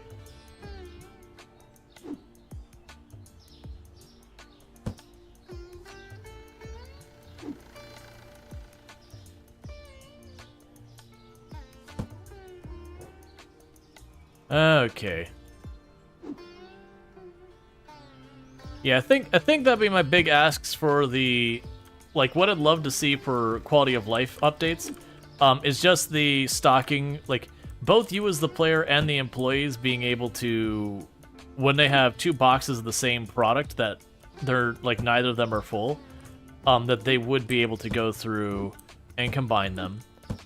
That'd be, like, the first one. I would like the idea of a, like, overflow shelf that I don't have to, like, unset tags and all that. It's just, hey, it doesn't have a spot, put it here. And then I can turn around and, you know, go through and say, okay, well, that's its spot now. Or, no, I don't want that to be its spot. Let me grab it and move it to the place I do want it to be, that kind of stuff. It just make a lot of that easier to manage. And then purchase orders. Like I said, being able to say, hey, every day buy me a box of this. Like, as long as I got the money, give me a box of that. Just because it seems like every day I'm buying a lot of the same things. Is there room in the fridge for you? Probably not, but I'm hoping. Nope. That's fine. Alright, so we have bottled milk. I need more of that. Bottled water we're gonna need more of. Where's bottled water? Should be around here somewhere. Why am I not seeing it? Olive oil I can use more of. Regular milk I can use more of. Hey, Cerise the Mage, how's it going? Salt I can use more of.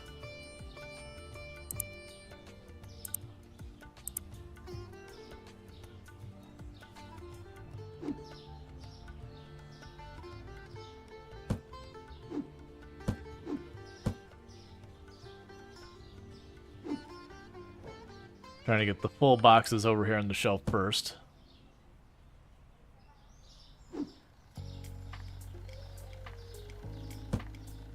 Okay.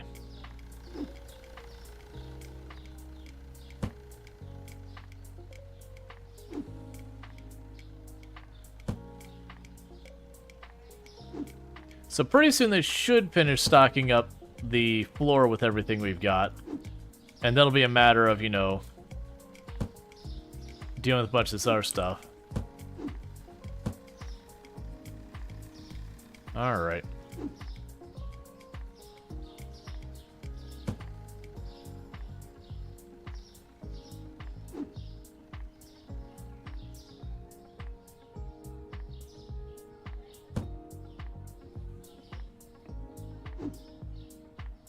Then we've got the salt.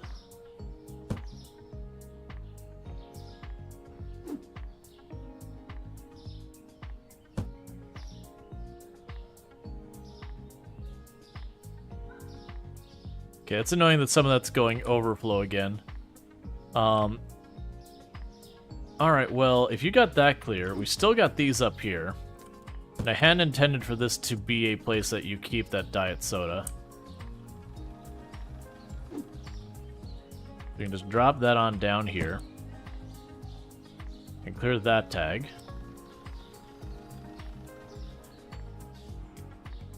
Alright. So we need some Zap soda. We're low on that.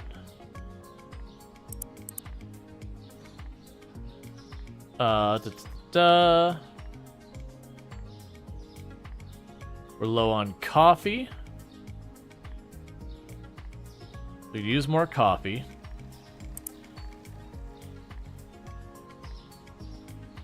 We're low on the nicer cereal here.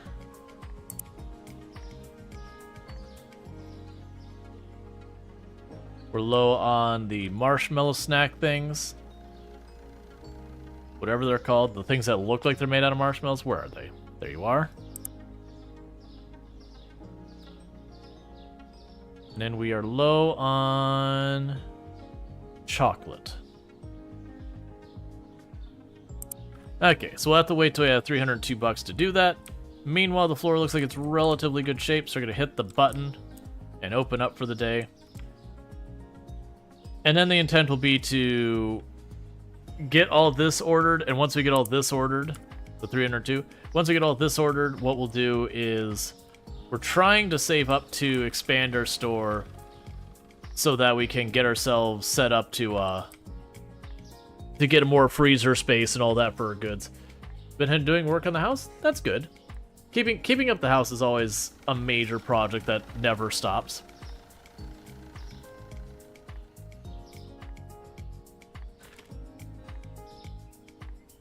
Hey, pro gamer. You gotta keep in mind you're watching on YouTube. YouTube doesn't really have that strong of a like live streaming presence, whereas over on Twitch you got almost 100 people. So very genuinely, when it looks like TikTok and YouTube, I do stream live on those as well. But the vast majority of my audience is over on Twitch. Part of the big reasons I still choose to stream onto YouTube is because it saves me having to like download my VOD or record stuff to my hard drive and then upload it to YouTube after the fact and yada yada yada. It just I can stream directly to it and be just done with it. I mostly use it for like VOD long-term storage. Occasionally, like I used to do some edited videos. They just really weren't getting enough viewership to justify the time and effort I was putting into them. That said, when I say edited videos, they weren't like major things where I was like scripting everything out, planning it out, like what I'd properly need to do to get stuff to like properly perform on YouTube. It was more I would take a recording of me doing a challenge in a game, and it would like slice up a bunch of the downtime, things that were like just process that took a while. I would like fast forward and play music in the background, that kind of thing, so that what may take me 2-3 hours in real life time may only take about the time for a 3-minute song or whatever. Fast enough you could kind of watch it and still see what was happening, but fast enough to get through it quickly, but not so fast that you couldn't see what had happened, kind of thing. Or if it was something that's like, I'm gonna work on this thing, fade to black, okay, well that thing's done now, fade back in. But yeah, part of that is just the type of content that does well on TikTok and YouTube and Twitch are very different types of content. I would say, from what I have seen, a lot more of the just 2-second, you pop in with like whatever thing and pop back out kind of thing is what does well on TikTok. Where you pop in, you get like, you just do the thing and you get back out. That does really well on TikTok. On Twitch, it's a lot more of like either really interesting creative processes, let's play, those kind of things, where you're like along for the actual ride of whatever's happening in the game. And then these days on YouTube, and it's changed over the years, these days on YouTube, it's very much going, I have this idea for this challenge. I introduce the idea, and within like 30-ish minutes, you set up the idea, you go through it, and you complete the idea. And it can have like surprises and all that, and there's different formulas people use, but it is kind of that form of things. You don't have many videos nowadays on YouTube that can be 4, 5, 6 hour long let's play kind of things doing well. The 30-minute bite-sized let's play do okay from what I've heard. I haven't done much of that myself. I mean, actually, the closest I've done is they were about 30 to 1 hour episodes of Project Zomboid, but those weren't very heavily edited. It was mostly just taking, like, restroom breaks out of it and that kind of thing. And they were another one that I put a huge amount of time in that I literally have over 300 episodes of Project Zomboid on there because I did an entire long playthrough. I got 75,000 kills on YouTube from start to finish, where I think the entire time only 2 days didn't get put on there because the video files with them got corrupted. But otherwise, everything else got put up there. And so it's just kind of one of those things. Alright, so how much is it for me to expand the store? Oh, well, first of all, I forgot I still have that sitting there. But yeah, so it is, okay, so no, that's a license, I don't want that. $2,600 to expand the store. Ow. Ow is all I have to say about that. $2,600 to expand the store. Ow. My wallet.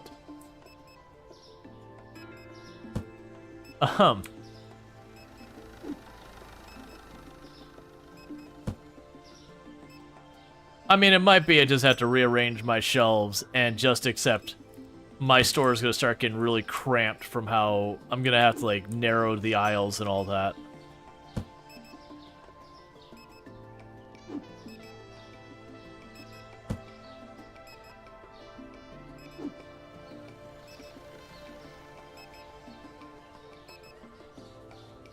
Oh.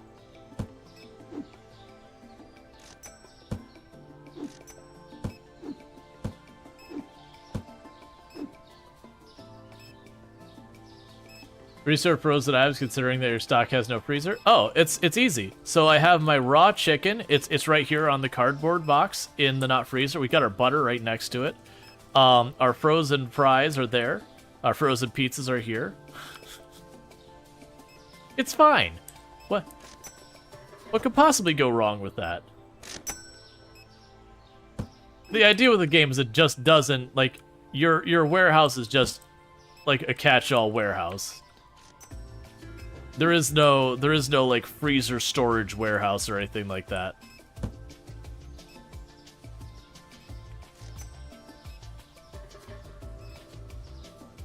Okay, so before we get that far though, market, bottled milk. I need more of that. I need more frozen fries. I need more, I don't remember what that was. We're running out of time, so I gotta be quick about this. So it's the tuna, there's the fries, and we're gonna go with that because I need to get this last second. Okay. Yeah, keep in mind this is an early access game. I can imagine eventually them adding like a freezer in the back kind of thing, and they may not, because I don't think it's actually that important. Like for the game's perspective, in real life, yeah, obviously, if you were taking frozen goods and you were just hucking them in the shelf in the back and letting them be stored that way for a couple of weeks, you are looking at pretty serious fines and trouble. You are more likely having yourself, shut down by the health inspector, and 100% warranted in being shut down by the health inspector.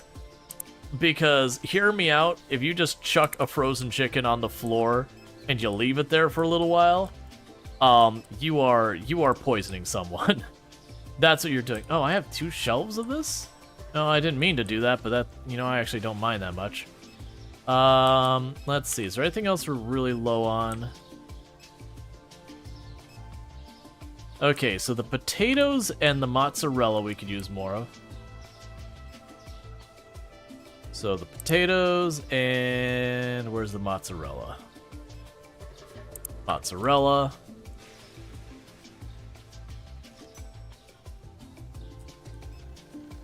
So orange juice is also going on that list.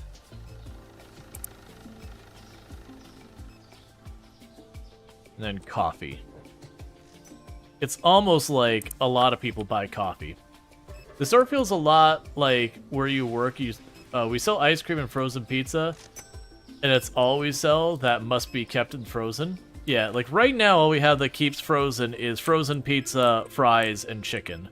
We do have a lot of refrigerated goods, but which it's interesting because all these sodas technically don't have to be refrigerated, and then depending on the nature of these juices, they might not need to be refrigerated either. The water doesn't need to be refrigerated. The dairy and all that here, the dairy and eggs probably need to be refrigerated. What are you again? Oh, Parmesan, yeah. Yeah, so everything in here probably does need to be refrigerated. But the point is, like, a whole case here and then technically don't.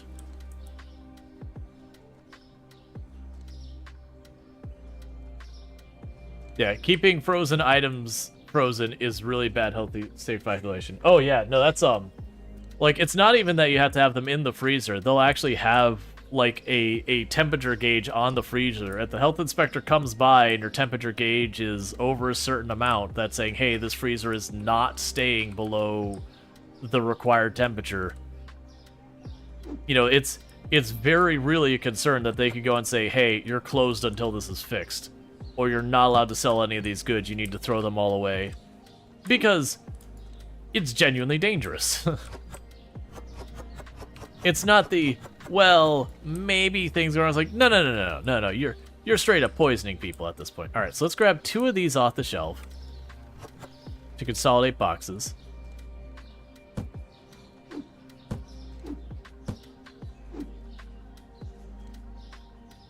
Like, there's some health code stuff that you're like, hey, you need to clean your kitchen better.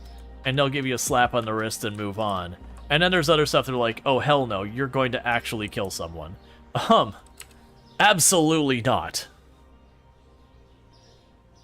Okay, so sliced bread, chicken, and soda. Okay, so sliced bread. That's fine. The chicken. And I didn't see which soda it was that the price changed on. Ooh, that's actually pretty high markup.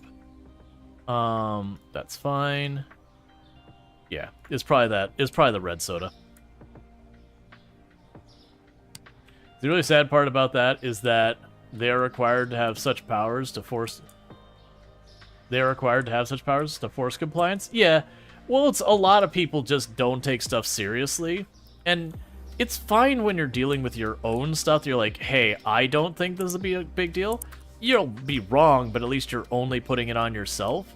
But the moment you're making food for other people, you no longer get that, well, I don't think it's a big deal. It's like, no.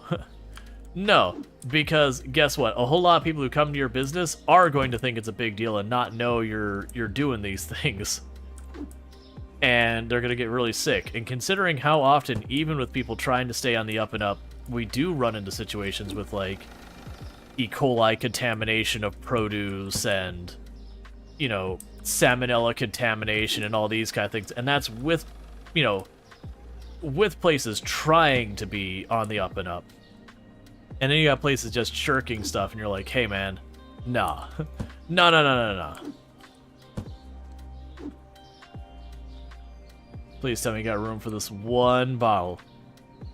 You're such the worst. That was one of the colleges here, their food court-esque area.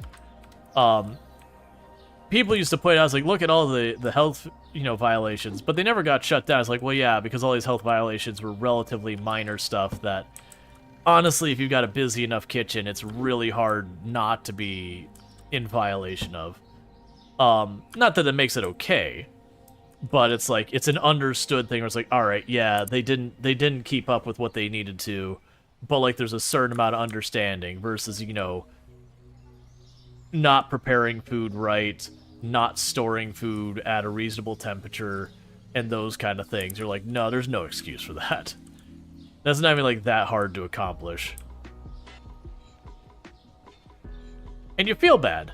Like, you feel bad in cases where people are trying to do well. Like, I remember it was a big deal that there was a local fast food place, not fast food, fast casual place that was pretty good. And they're still around, but they definitely had a rough year of it because the building they were in was not doing a good job of maintaining their stuff. And so they had multiple cases where their entire store lost power. And they get a little bit of a buffer in those kind of situations where it's like, okay, you know, the store lost power. As long as the goods are kept over a certain temperature, or sorry, under a certain temperature, it's fine. But without power, it does, like, it's really hard to keep it under temperature for very long.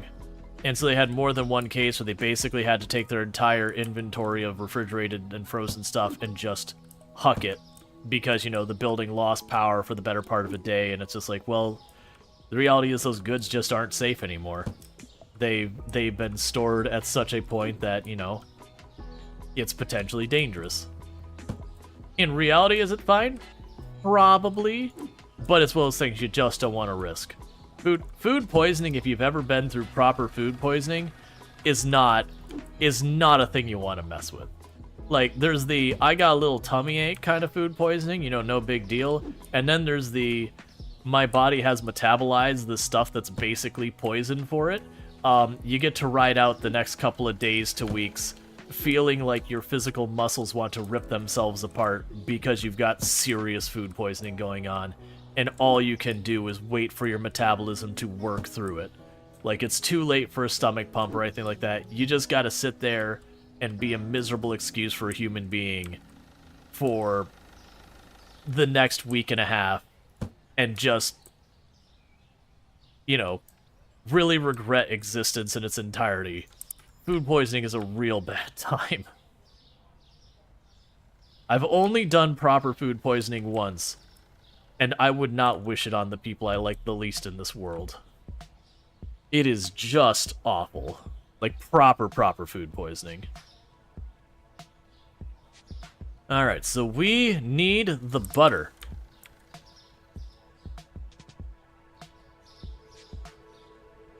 You swore off eating out after you were poisoned for a week. Learn to cook all new things.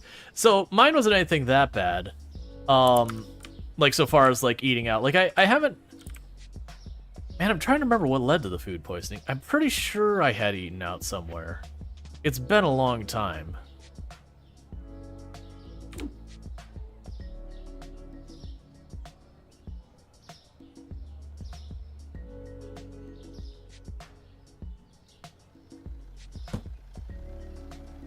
We got a bunch of these boxes of like 2 items that are just piled up everywhere. Are you standing outside waiting? Yeah, I know. Yeah, it's fine. We'll open the store and I'll get back to dealing with the inventory here. In just a couple of minutes, Tomb should be getting home, so I'll go on my 5-minute break to welcome Tomb home, get my food sorted out, that kind of thing. So I forgot even what I had going on here. So we got the butter and we've got the that cereal. We need the cheap flour. We'll go and grab the expensive flour.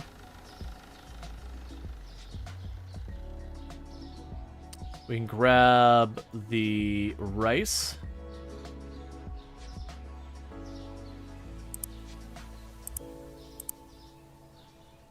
And then for the next order, I'm going to need the nicer pasta. You needed IV fluids because you couldn't drink water, but they wouldn't do anything but go, you're poisoned. Yeah, I know. Well, I mean, the problem is, like, it's one thing if you get, like, food poisoning or whatever and you haven't metabolized itself yet. So that means you just ate it, it's still sitting in your stomach, that kind of thing. There's a bit more they can do in that case.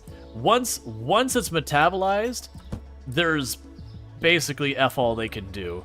All they can do is, like, if you're in danger of, like, you know, having a medical crisis because of it, they can intervene, i.e. like the IV fluid you were talking about. They can do stuff like that to keep you from dehydrating and all that.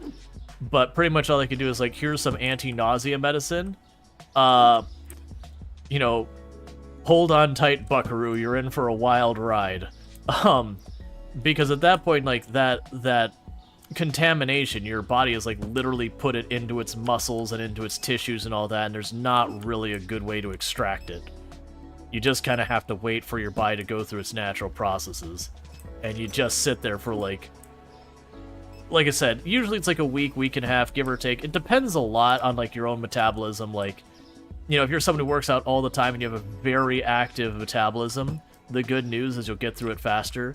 But if you're someone who, you know, sits at a computer all day and streams and stuff like that, or does software development, that metabolism isn't quite up to that same speed. So you do just kind of take it to the chin and deal with it. All right, so we already got the pasta on there. The regular oil would be a good one to add to the list. Probably the powdered sugar, the fancy powdered sugar. I already forgot what the one that was before the fancy powdered sugar was. Brains of a goldfish, which, for the record, goldfish actually have better brains than people give them credit for.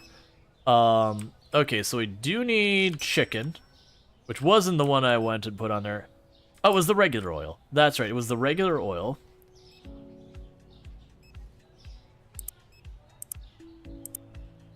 And then I need the chicken.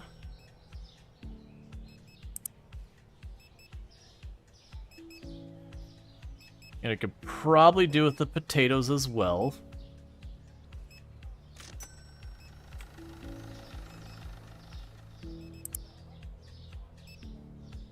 The hand soap we could certainly use.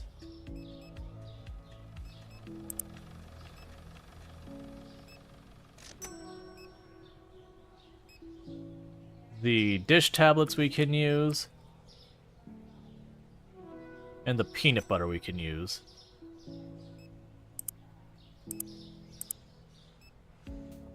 Alright, and it's just an endless pile of boxes.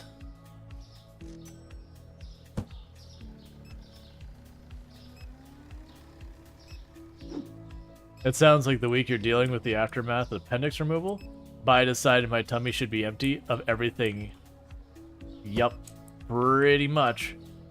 But yeah, it's just like I said, it's the fact that, like, there's that line in the sand. So it's like one thing when you're like, you go to a place and they say, hey, hang on a second, we're sorry, your food may have been contaminated. You need, like, let's get you to a doctor right away. Like that kind of situation where you realize something wasn't on the up and up and you manage to catch the person right after they've eaten. And, like, there's a lot you can do then. But, like, once you know you're 8, 10, 11 hours later and you're like, all right, well, you know, it's in your system. Good luck.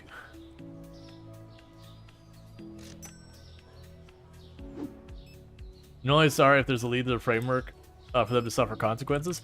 Honestly, a lot of places, if you do report for the food contamination and they can demonstrate that it did come from that place, it could shut a place down. Like that is a thing that happens. The problem is a lot of people, they just go, oh, my stomach's upset, whatever, and they don't report it, so no actions happen on the report that didn't happen. And there is places that do weasel their way out of it. But a lot of times the issue is by the time you realize you've gotten there, you can't really conclusively say, that's where I got it from. And usually by then the food that was contaminated, they've either already sold or has been tossed if it, you know, it got past its date or whatever. That's at the places that do, like, pretty egregious violations, that usually catches up to them. I'm not saying no one has ever gotten away with not being on the up and up for an extended period of time, but usually that stuff catches up to you pretty quick. And I'm talking from the context of the US, I can't speak for other places. And I imagine it's one of those things that, because a lot of that's state by state running their own health inspectors, there's probably some states where it's absolutely crap quality service, and some states that they're, like, really on top of it. I can only speak from the context of dealing with it in Florida, which usually we're not particularly well known about being on our A game for a lot of stuff, so. Okay. You only eat now at sushi? You don't have that deep freezers needed to kill off scary stuff? Yeah. Clear that tag. So yeah, we need more chicken and more potatoes.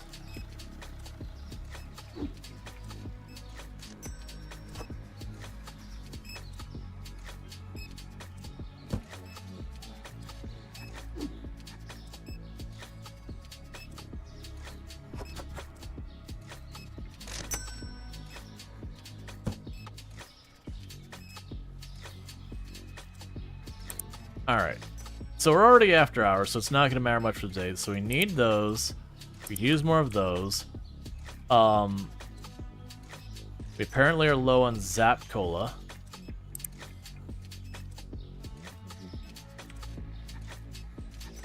We could use more cheese and eggs.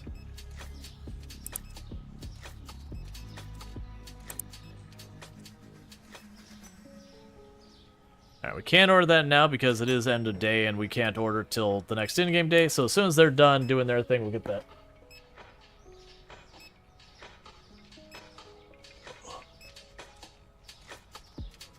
Yeah. Yeah, no, it's, so I definitely don't have a problem with eating out, because it's one of those things, the number of times I've had problems eating out, so far as, like, something involving, like, something potentially wrong with my food has been very few. Now, granted, like I said, there was the one time that I got really sick from it, which I didn't go back to that place ever again, but I've generally had pretty good times. And that said, I've worked in food services before. It was on the tourism side of things. But generally, you find most places try to be on the up and up, and so it's usually not that big of a problem. But yeah. There's definitely that. Now, there's definitely those things where you go to the place where you walk in and the floors are just kind of dirty and all that, and you're like, nah, if this is what they're showing the customers, I don't want to know what your kitchen looks like. I'm sorry, it's not a thing I'm willing to play roll the dice with. I've gone to a few places where you're like, man, I swear, either this is going to be the greatest thing I'm going to eat, or this is going to be the worst case of food poisoning. Definitely not coming back here. Now, I've certainly had stuff that messes my stomach, but that's usually when, like, I find some place that's got, like, very exotic food, like, you know, just something well outside the normal kind of food I eat. And that's usually just explained by, hey, if you're eating something tremendously different, that's just what's going to happen. Okay, so we got powdered sugar, we got mozzarella, the potato. So let's go ahead and do that, so that's fine. That's the mozzarella. The potatoes are on this shelf. Those went down a pretty good amount. We've got the powdered sugar. That went up a decent amount. And I missed what the last one was.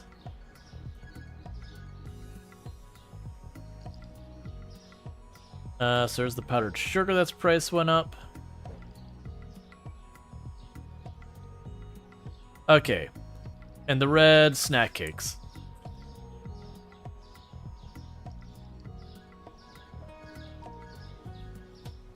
Yep. Let's see. You got food poisoning KFC back in the day. It was not fun. Yeah. Like, especially with those franchise ones, it's tricky where you're going, okay, is this indicative of a widespread problem in this franchise? Or did I just get lucky and I went to the one location that has problems? And it could be A or B. Because it's not like most of those places have, you know, like, individuals from the company coming by and, like, routinely checking, going, up, is all your stuff kept up to our code? Some of them do. But some of them are pretty hands-off with a lot of it.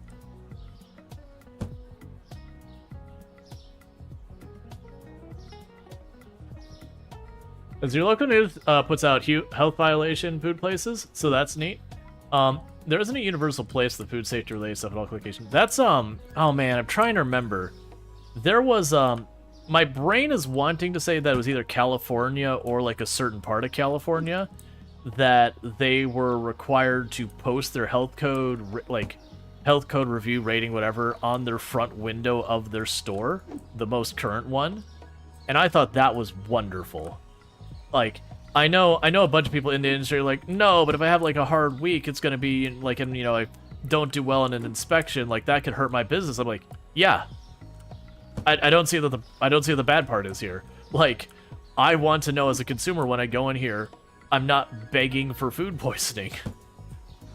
Like, to me, a place that consistently gets themselves a really good rating, I think that's a good thing. I want to know that information. That is high-value information to me. Because trying to find that information on your own is often hell.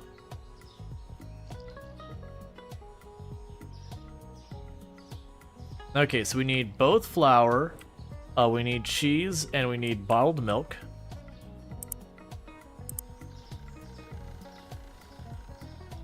Yeah, like I said, I would genuinely set these things to always buy 2 things of flour every single day, to buy 1 thing of the bottled milk every single day, because of how often that gets low.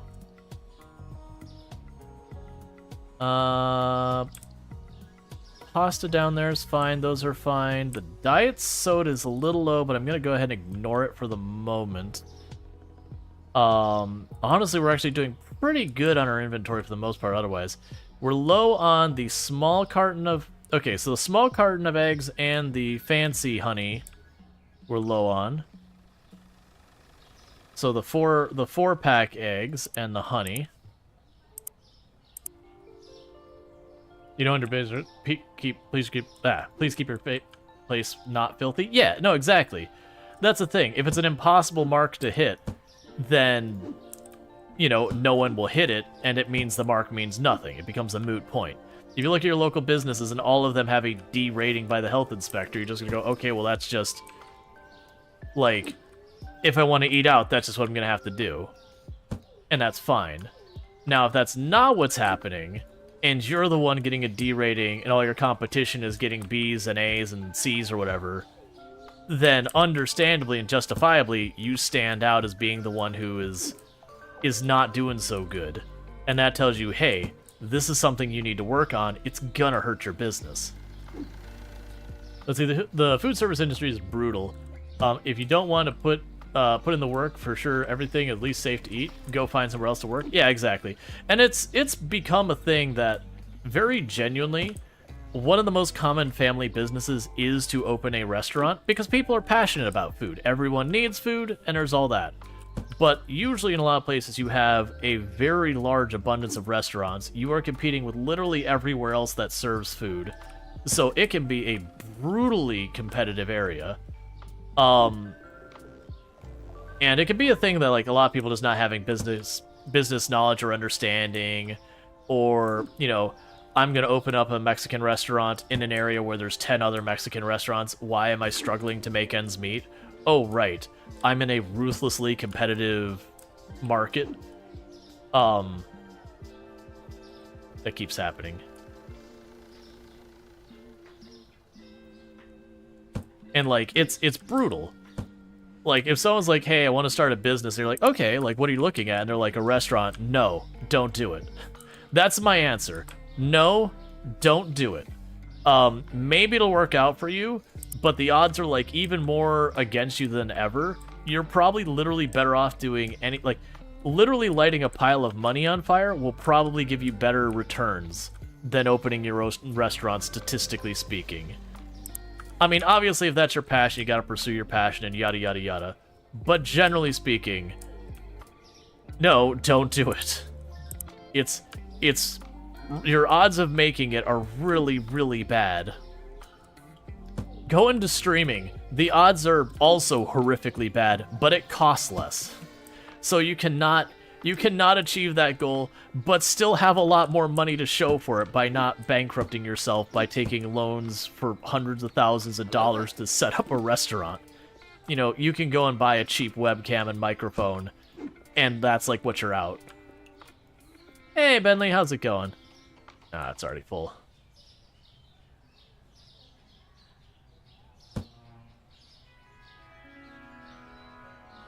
And you're not going to give people food poisoning doing that. Hey, I can give bad advice. I'm not going to, but I can give bad advice. Alright, with all that said, what we're going to go ahead and do is Tomb should be more than home by now. So I'm going to go ahead and put up my wave screen, take about a 5-minute break to welcome my wife home, figure out her dinner real fast, and then get back up here. So that's usually my big break for the evening, is that 5-minute break that I do. It's relatively early on the stream, but it just times out with when my wife gets home and all that stuff. But that said, thank you for tuning in, and I'll be back here in about 5 minutes. Alright.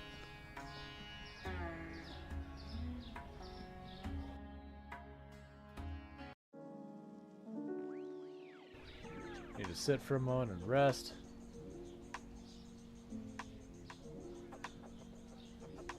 Drop the backpack, do some exercises. I was saying is going to get curious late game is when I get to the point that our passive maxed out. There's going to be a lot of times where it's like, well, what do I do now? Like, we can't keep fighting. It's too late, too dark to do that safely. I guess we just stand by our 10 and fast forward.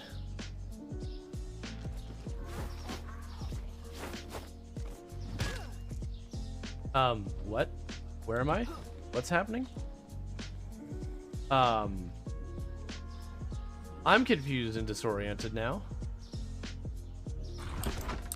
Alright, let's open the door behind us.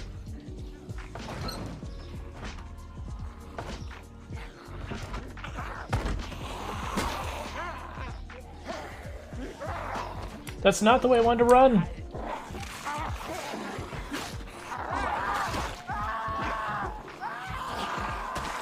I wanted to run back this. Really going, you know what? That's gonna be an immediate problem.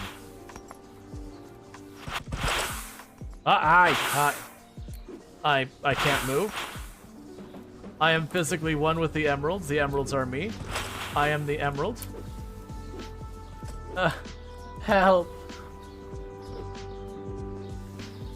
I regret this decision. Unstuck.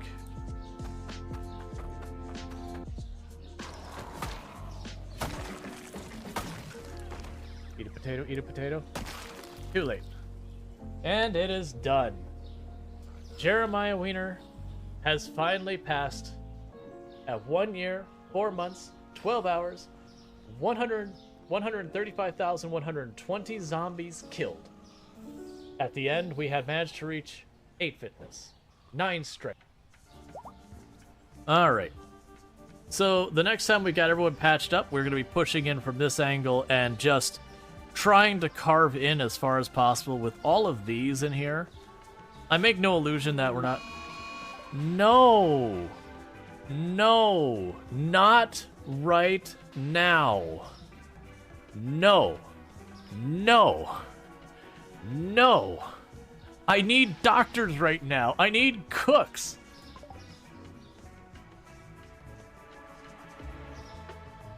Alright. But I could absolutely put myself in a hurt locker with how much spicy I'm into. Like, one of my favorite flavors is habanero.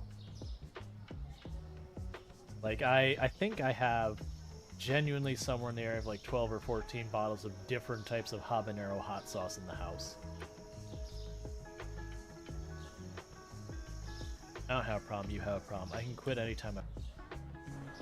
Yeah, you know, it'd be awfully... Alright, you know what?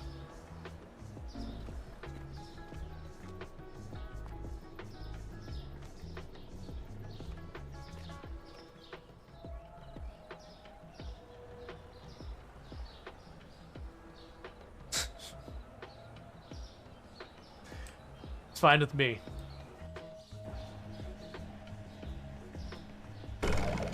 Oh!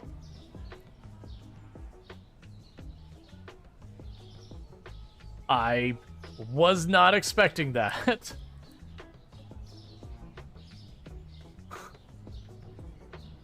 You are correct. It does do a thing. You just gotta hold it long enough. Like the new novelty, and people have such ridiculous numbers. There's a lot of people who are... One moment, please. My mic just detached itself from my desk, so give me a second. Beep, beep. cables are everywhere.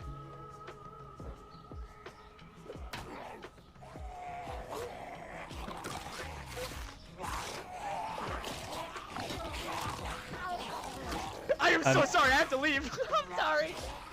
Oh, that's that. It's all good. Well, we're down. I mean, that's longer than I expected to make it. I did like...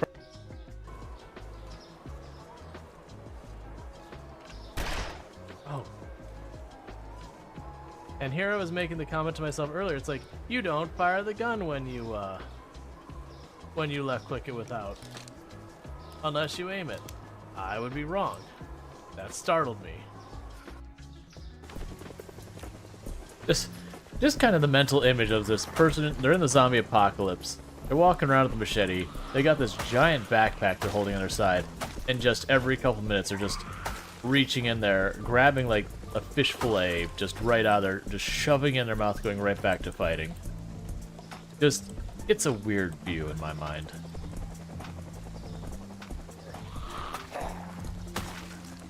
Oh crap, we're already drowsy again. Hang on.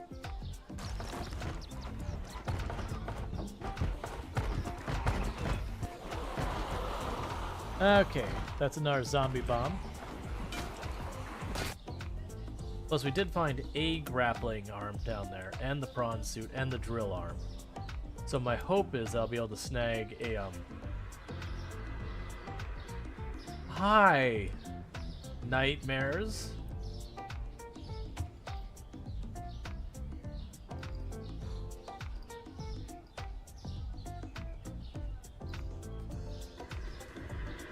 Alright, take it easy.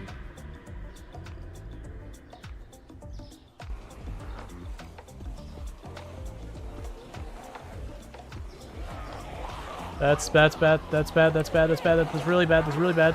Get up, get up, get up, get up. And we're safe. Whew. Nah, it's fine. We weren't moments away from death. Yeah, when I yelled. I am what you seek. Want to help you.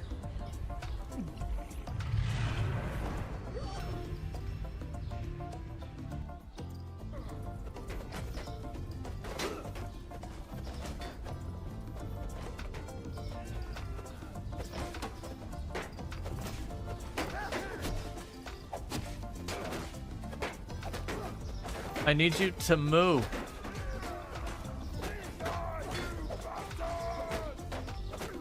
Let me in. All right. Can oh no, I can't get out. There, get out.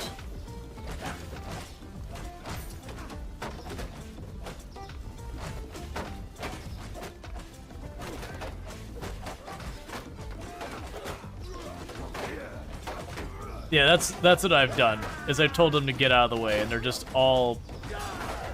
Yay! Well, he certainly doesn't need that anymore.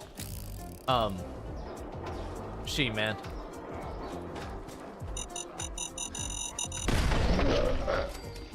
Nicely done.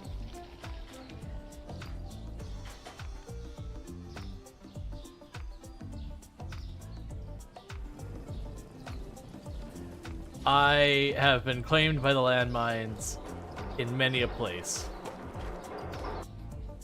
Why did I think that was gonna work? No, don't say that way. I don't have any of the... Hey, see? Perfect. It went exactly according to plan.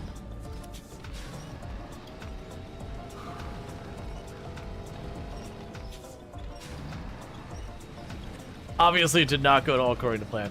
That said, we actually didn't take any damage from that. And it certainly could have gone worse.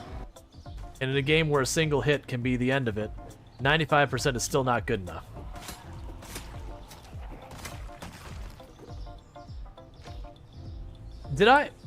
Someone clipped that? I'm pretty sure we just pushed him, and it counted as a spear stab. There. There is our winner. Hey, buddy, I need a volunteer. Do you volunteer as tribute? Okay, do not instinctively stab. Fall over. All right. So we make our salad.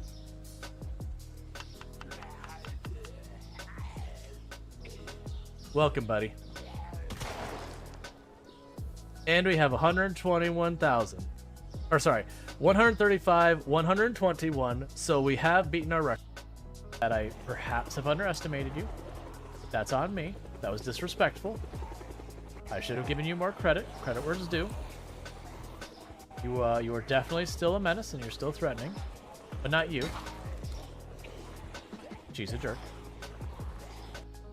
I just need to park it on the space and I push a button and the logs vanish from the ether. Oh my god, all these logs that are sideways. Okay.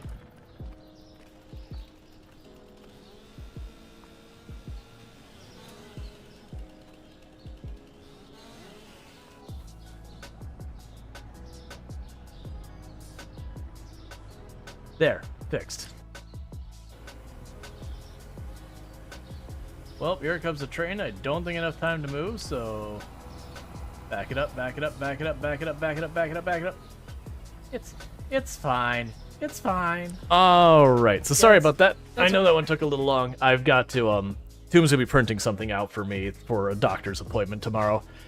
And so I just had to like run stuff past her and all that. I'm not looking forward to it. The doctor's appointment is at 7:30 my time. I wrap up stream at 4.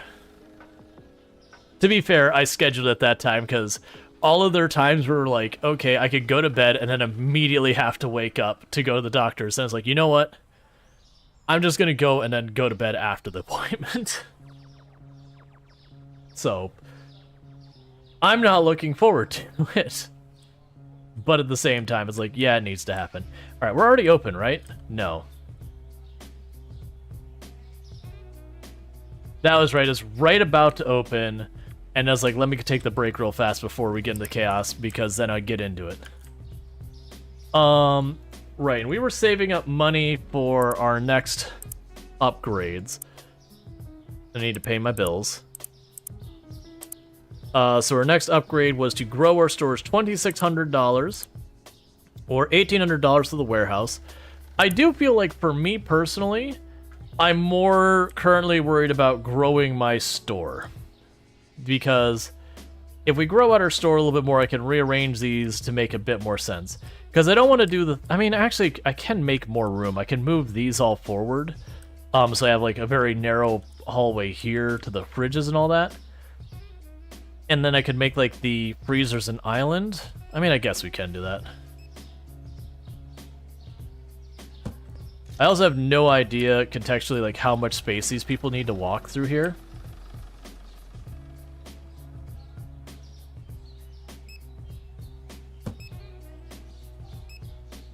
Excuse me, ma'am. I'm just gonna borrow that shelf from you real fast. All right.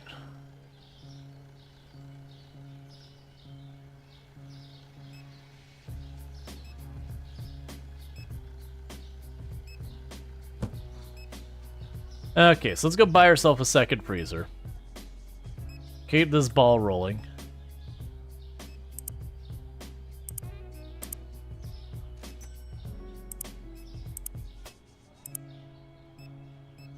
Do windows need in this game? You can make a shelf leaning against the windows. They're not needed, but it also would, like, kind of annoy me in presentation if it was those things that, you know, we just covered up the windows. Alright, meanwhile, so let's go grab these pizzas.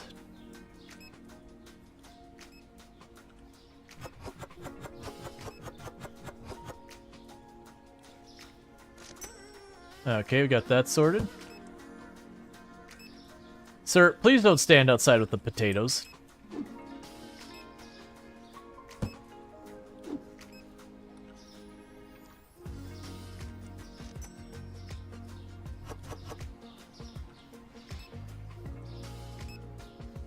Alright, and That leaves me with, I believe, the French fries. Did I just run out of that, or are you still walking around with the box? That's what's happening, is you physically have the box.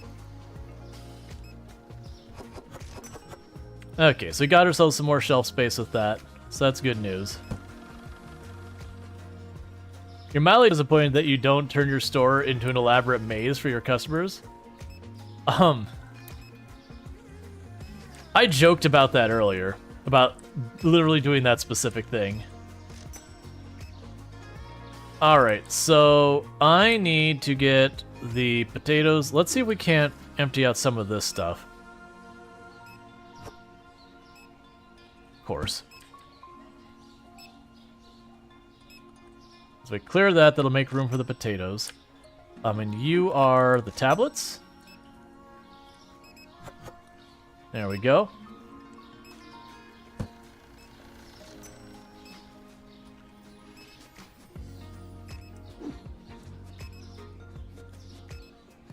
I keep doing that where I end up buying too much of the Zap soda.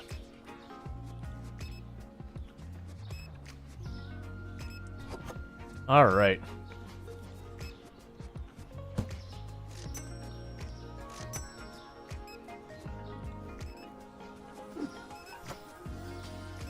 Cool.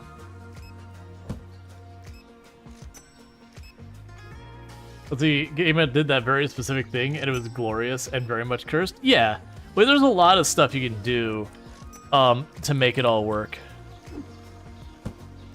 But that said, I'm not going to just straight up copy someone else's entire content. That's also like what Let's Game It Out specifically does, and that's not like a criticism. I very much enjoy Let's Game It Out's videos. It's just kind of like, if I'm just going to do what other people do, then why not just point you to them? Alright, so we need the fries.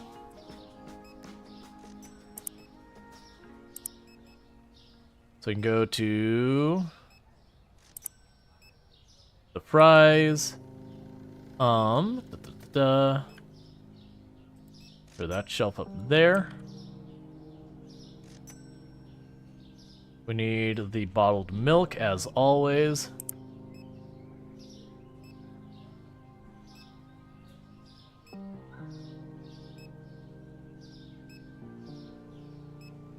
So we can use the potatoes now.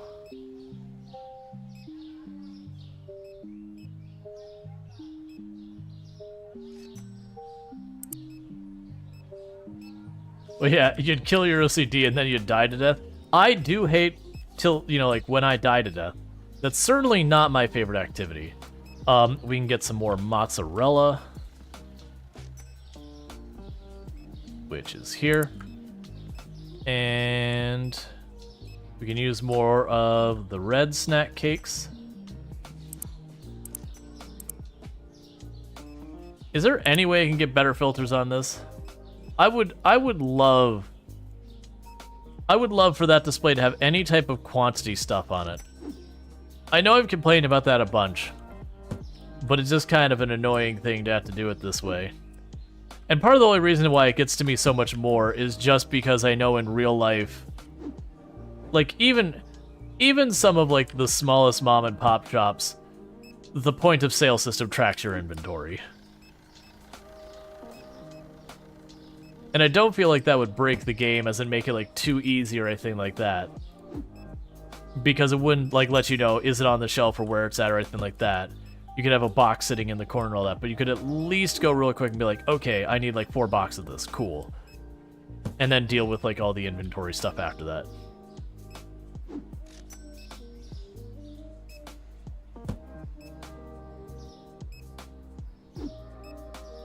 Okay.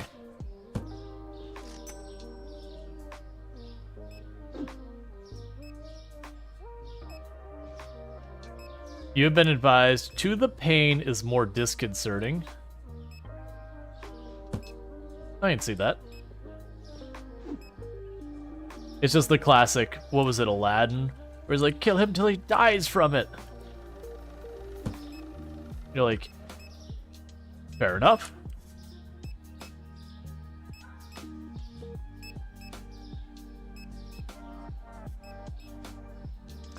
I was really hoping someone would get a diet soda. So I could get that one diet soda out of the box and not sitting around here.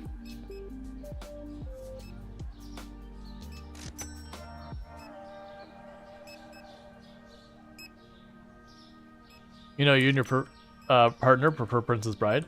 Well, here's the beauty of it. It's not an either or. You can do both. You can do either. You got choices.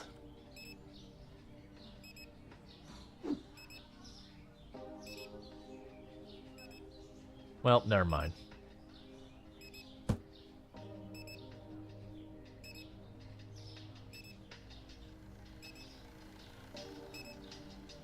Like, you almost can hardly tell that they have the glass over it, just because of how little, like, there's not a reflection, there's just the light.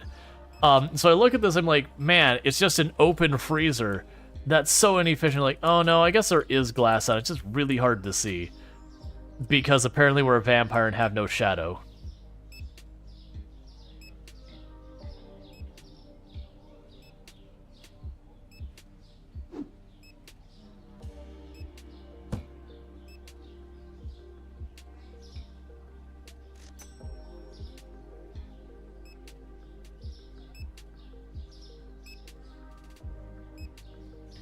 I also really enjoyed, there was a meme that it was like a bunch of different like monsters going on like a vacation or whatever, like summer camp kind of thing. And just like the vampire falling asleep and everyone, you know, drawing stuff all over his face. And of course vampires cannot see the reflection. So he's, you know, cursing goes, like, you wrote stuff all over my face again. You know I can't get it off, I can't see it. And I was very much enjoying that as a joke. Because if there were such things, it would be a great prank. Alright. A jerk prank, but a great prank. Okay, so we got cleaner, flour, dishwasher tablets, and pizza. Okay. Ooh. There you go. The dishwasher tablets didn't change enough for me to care about. I'm not sure which one it meant by the cleaner. That's the cleaner. And I don't remember what the last item was. But how did they see the ink? Well, that's the thing. The vampire couldn't see that the others wrote on their face. They were just kind of like, why are you all laughing? You wrote on my face, didn't you? And they couldn't see what was written on their face because they were a vampire and they don't have a reflection. Alright, I'm gonna have to figure out what the last item that changed price was. Alright, looking flour.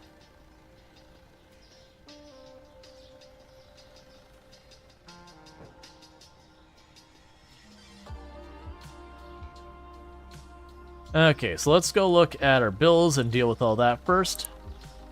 Because we're honestly getting pretty close to being able to expand more. So yeah, so we got 1,700. Realistically, if I want to put more stuff on the floor, our warehouse needs to get bigger. Frozen chicken needs to be ordered more of. We only got one of those left. So we got the frozen chicken. The chocolate we're low on, and the toilet paper.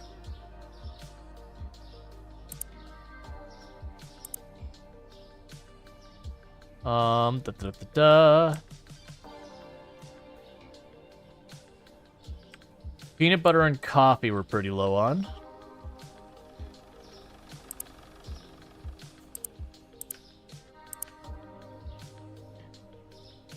If you had a vampire friend, you'd totally do that.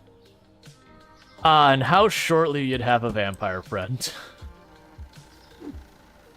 It did bring up the stuff with, like, how on earth would vampires actually, you know, look even halfway decent, like, with their personal makeup and all that, if you couldn't see your face or anything like that?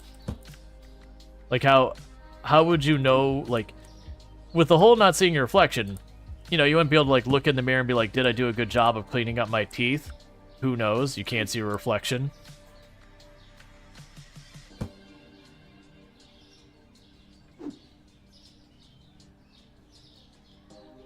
It's got some fun implications.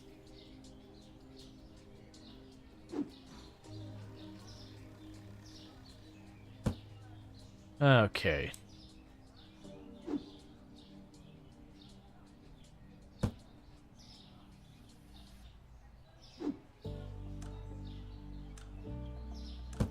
Because you figure they could only couldn't see in a mirror or a camera was silver based.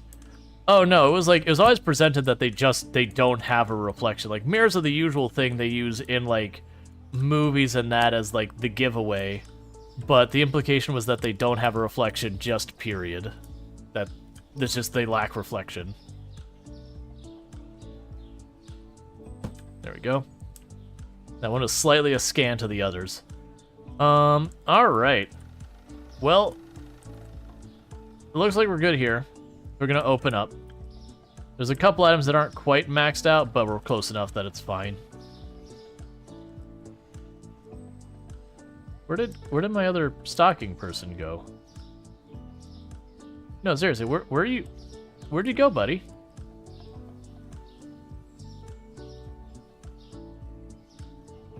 I guess just took a break? I don't know. He's on strike. That's fair.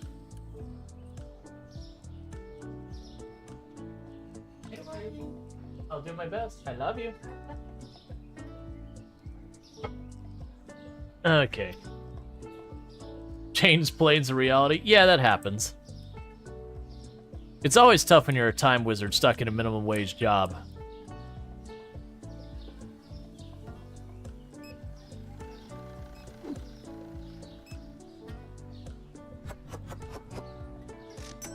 And if we're being generous, I'm probably not giving minimum wage.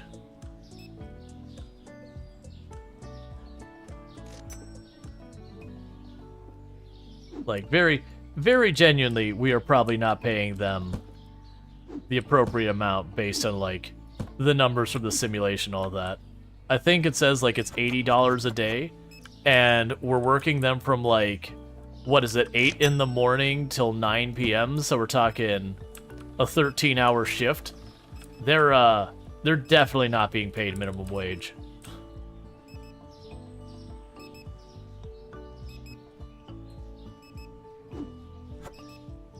Considering we are in the middle of a city of some kind.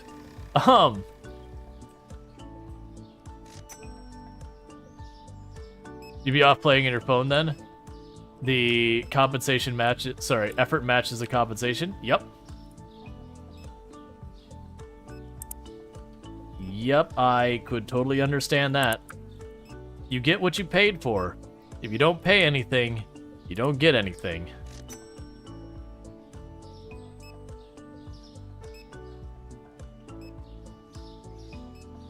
We're out of milk.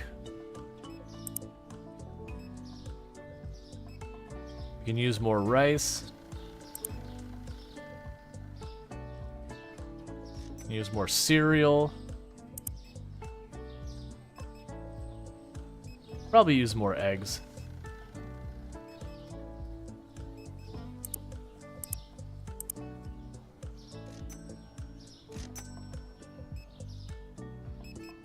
Let's see, just as October, you got a raise from whatever you were making to minimum wage. You got a raise to minimum wage?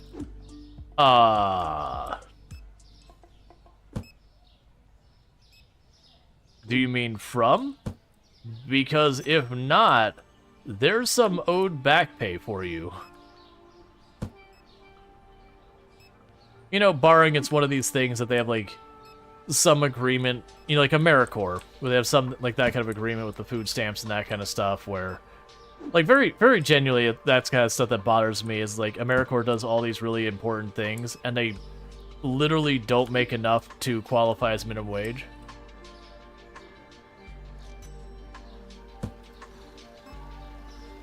No, too, and I did say as of. Yeah, well, I mean, if they have not been paying you minimum wage and there isn't some special exemption they get, they owe you back pay?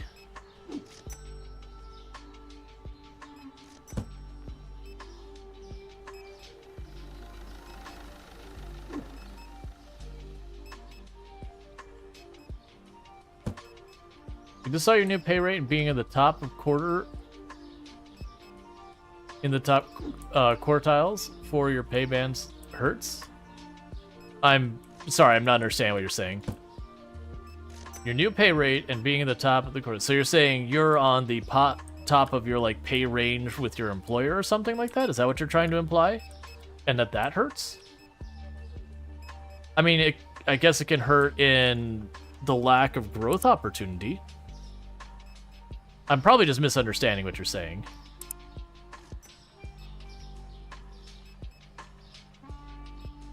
You get a lower percent when you're at the max. Probably tax. Well, I mean, I've heard people do the whole thing where they're like, "No, I made more money. Now the taxes are worse." I'm like, right, but you, at least here in the U.S., you only get the higher tax rate on that additional income. So it's not like you make an extra $50 and suddenly you lose $1,000 because taxes. It's that extra $50 you will get taxed at a slightly higher rate. I've had people scream about how they didn't want to raise because they get taxed more, and you're like, you don't. No, you definitely want to be paid more, friend. So instead of 3.5%, you get about a 2% hit a max pay for the position. You want me to get that? Oh, okay, yeah. So what you're saying is basically because there's not much room. Basically, you're near the cap of what they're willing to pay for that role at that whatever. So that you need to advance your role if you want to continue to make more. Yeah, that makes sense. Right, I gotcha. We're on the same page now. Yeah, no, I've definitely been there where it's like, I took a job and they're like, yeah, we're gonna start you up here. And you're like, well, I can't get hardly any raises now. And my favorite one is I definitely push back at that. And there's places that are very, very corporate and formulaic about it, and they say they make no exceptions. And here's a hint. If it comes between losing a very valuable employee and making an exception, a lot of the time suddenly exceptions happen, and they ask you to please not talk about it. But yeah, no, I definitely went into a role and they're like, oh, I'm sorry, like this is like the max we pay for this job. It's like, well, here's the deal. You're giving me a raise or I'm putting in my notice. So that's on you on how much you want to stick to that policy about not increasing that. I put that ball in your court for you to make that decision. Let me know when you've made that decision, because I would love to stay here, but if I can't get a raise, then effectively I'm getting a pay cut because of inflation. And I know you don't control inflation, but it's also something I don't care about. Oh, your local government? Yeah, government's a whole different animal. They do not move stuff. They're like, this is how much this pays, as, you know, dictated by these policies. We very genuinely cannot budge. And I mean, come on, we can negotiate. It's like, no, we literally cannot actually negotiate anything. Like, we don't have that power or authority.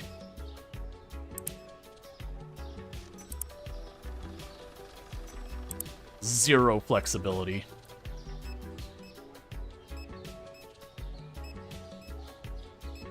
Man, you obliterated the toilet paper. It's like it goes from the toilet paper doesn't get hit very hard to suddenly all of the toilet paper is gone in the entire store in a matter of one day.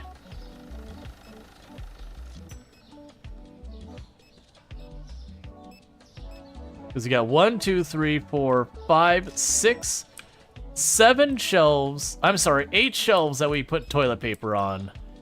And they went from most of them full to suddenly I'm out. What was the restaurant you talked about earlier closed? Yeah. See, after working a year at your current job and being in the top performing employee department for 5 months, you got a raise. It's €15 per month. Yeah. I've had that one before. There was a job, it was assistant network administrator, but there was no network administrator. That guy had gotten himself fired, and I had taken over all of his responsibilities. And, like, I'd been doing that for a while and saying, hey, like, you know, make this right. And then finally it was kind of like, here's the deal. I got an offer on the table now, and I'm still wanting to stay and stick this out. but I want the title, and I want, you know, not even a big raise, just, you know, to be in the band of pay range that title is appropriate for that title. And they offered me something like a nickel an hour more. Man, my boss came back absolutely fuming, because it's a weird one of those things where, like, my boss had to argue with the person over them, to argue with the person over them, which is the reason nothing ever happened at that place, because of this whole hierarchy that they wouldn't wiggle on at all. And he, like, just came back and was like, you owe these people effing nothing. Like, don't even worry about your notice. Like, whenever you want to go, just go. I still gave them the notice, because I didn't want to screw the rest of my team. But it was definitely one of those things you're like, man, made that a hard decision, didn't they? Oh yeah, no, I really liked the boss there. But the company was a guy's multi-million-dollar hobby. So he didn't run it like a reasonable business.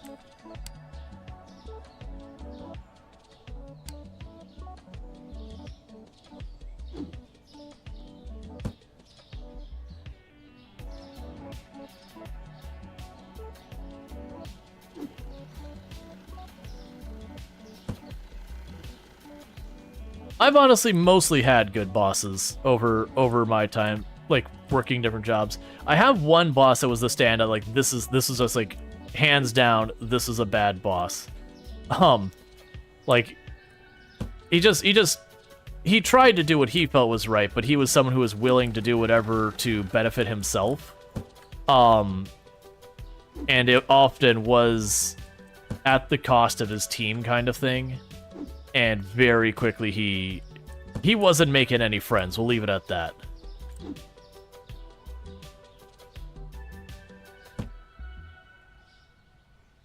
And your manager had said she was making what mine all the food services one are now making. Yeah, like, I get what it's government and all that, because again, like, there's zero wiggle room they give government, because everyone is, like, nitpicking every penny being spent when the government's involved, especially if it's, like, open record kind of stuff. And there will be people like, why are you spending that much money feeding children? I don't know, because I guess personally I want children to eat. And that kind of stuff. And don't get me wrong, there's wasteful spending. Like, that happens. I'm not saying there isn't.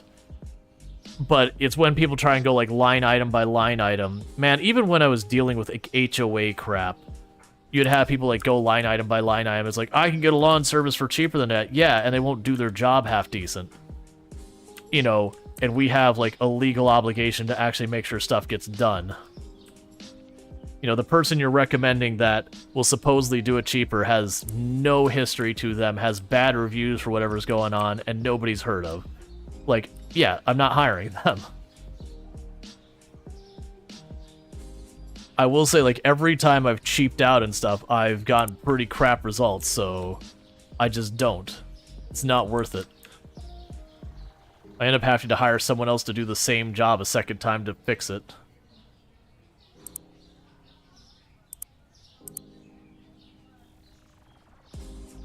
Alright.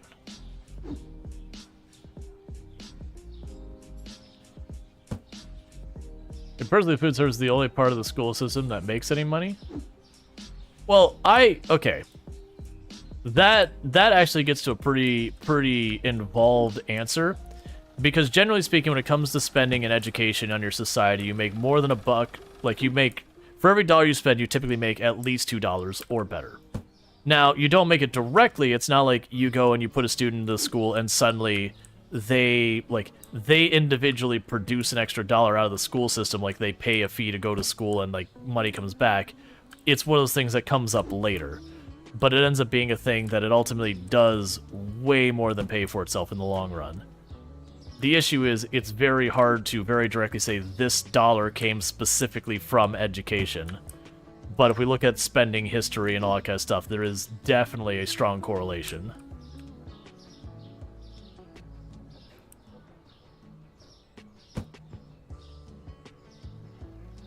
Oh, you're saying for the county. Yeah, I can see that.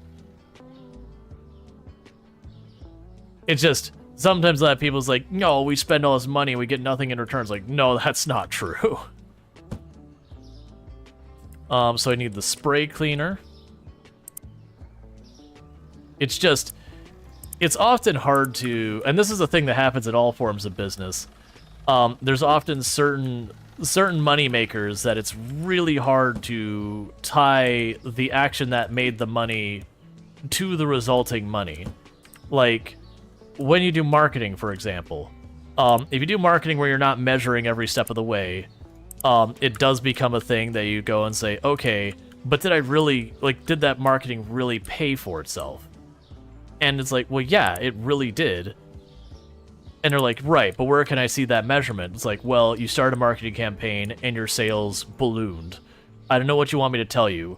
There isn't a, I saw your ad and that's why I bought. Like, if you self-survey for it, you're going to get terrible results because people don't like to self-survey accurately.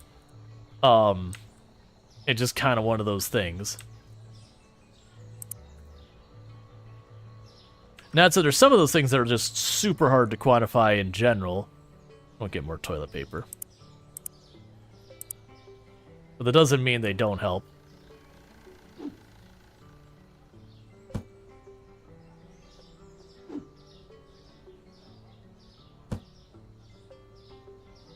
It's like when it comes to stuff like paving roads and like making them like well paved and all that. And people are like going, oh, they're just wasting money on these roads. The roads are fine. You're like, well, no, we can actually very directly see the reduction in damage done to cars by repaving the road and how many hundreds of thousands of dollars that's saving every year by, you know, not only like personal vehicles, but like government vehicles and business vehicles not getting damaged by all the potholes and all that stuff. You know, things generally being better on time. You know, reduced number of injuries and accidents. Like, there's so much savings that happens from that.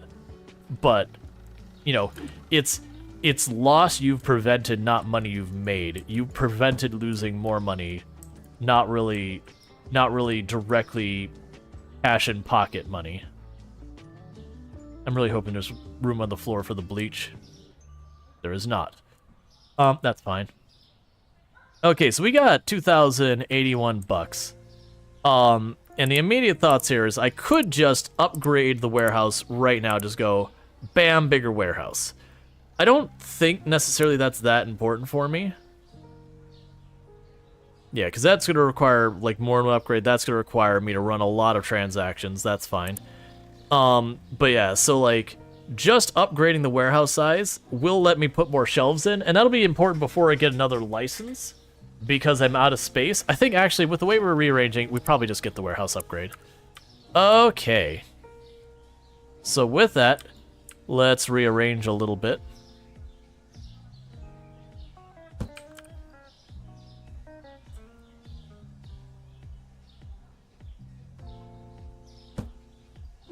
All right.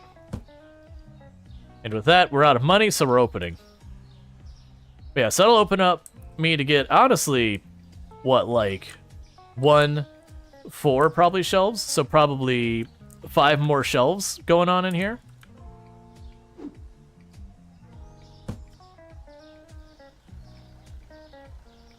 We're eventually going to hit a point, it's going to be very hard to keep track of the warehouse. Okay, so I need frozen pizzas.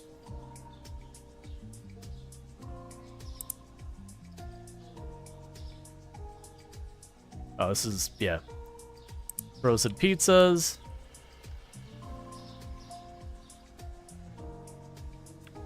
Bread.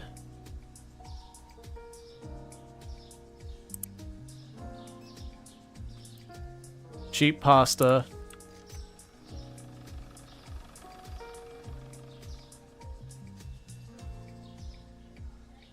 Let's see. We've got the Sprite on 2 shelves now because we overflowed. Got plenty of toilet paper at the moment because we stocked up in a big way.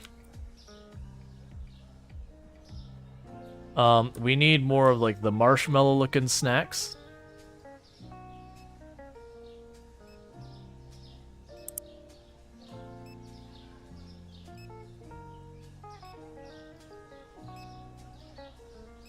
We need more of those other snacks down there. Okay, so now we have $402. We buy our next order.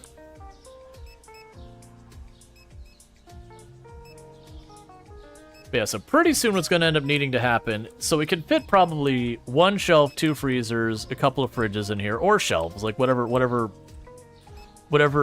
variety of setup we end up with. So we definitely add a lot more to the store. Pretty soon we're going to probably need another register, because we do get to peak times where I do see them complaining about the lines being too long, which is fine.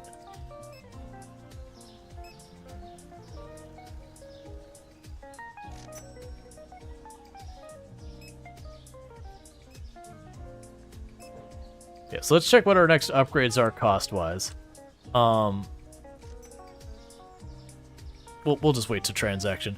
But, because the next upgrades will be make the store bigger, make the warehouse bigger, get additional licenses. I definitely feel like we're good for 1, maybe 2 more licenses, depending on, like, if it's shelf space, I've got an open shelf down there. If it's freezer space, that's tough.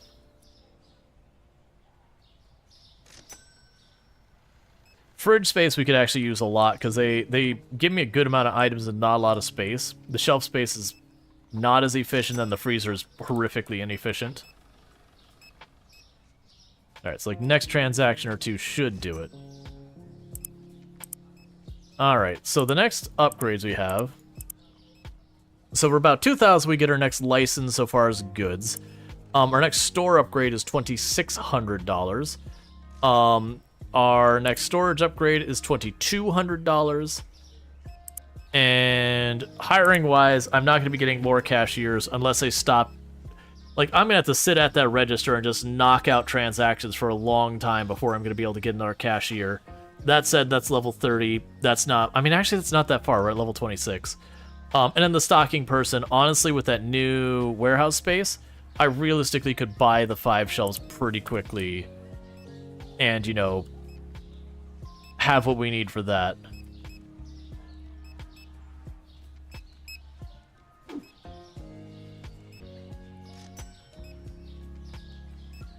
There's always, like, the worst part is anytime I move the shelves around, it takes me a hot minute to be like, okay, where were things?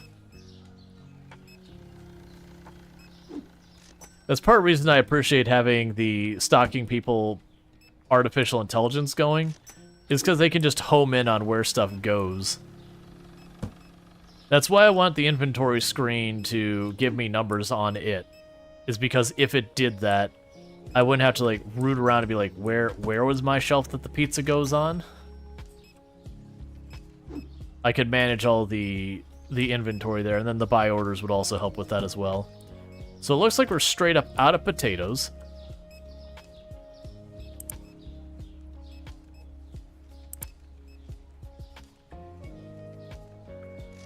Let's check the other stuff on this shelf, see what we got going on. So we're out of potatoes. We could use more fries.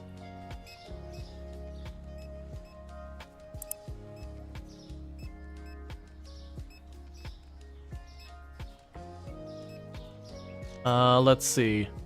We can use the fancy flour.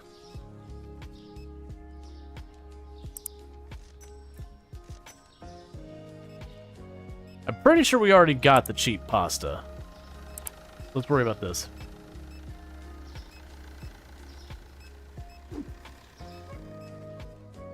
This probably won't be read. Why would you assume I wouldn't read something? Most content creators do read their chat. Is anybody make an L in your warehouse? Probably well and easy to see the boxes in space. 3 on the wall and 3 on the other. Yeah, I think it's more me just moving stuff around. It throws me for a minute where it takes me a couple minutes to be like, okay, where was stuff? All right, I forgot to buy a light for over there.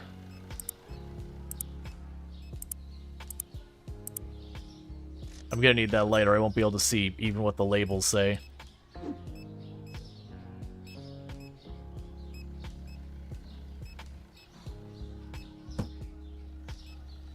Okay, so where are the fries?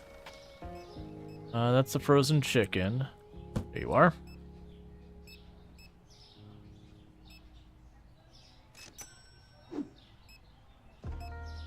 Because you see the problem coming that you were saying about the warehouse managing? Well, I mean, the issue with the warehouse managing is just, like I said, moving stuff around means you forget about it. And all it is just, like, at the beginning of the day, I gotta run around and do the inventory there. It's a thing I've said several times during the stream, that any decent point of sale system in existence can keep basic inventory of how much you have on hand, not counting, like, when stuff is stolen or whatever. And I don't see a reason for the game to not let me go right here onto the inventory screen and go, you have 10 on, I mean, not here, you have 10 on hand or whatever. Because, like, that is very genuinely how point-of-sale systems work, even in a lot of mom-and-pop shops. And I don't necessarily feel there's extra value in running around and having to, like, manually look at my shelves and be like, do I have items here? Because it's not whether it's on the floor or anything, it shouldn't tell me that. Just that, hey, we see that you got 30 of this on your shelves. Okay, cool. Not where they're at, how they're shelved, or anything like that.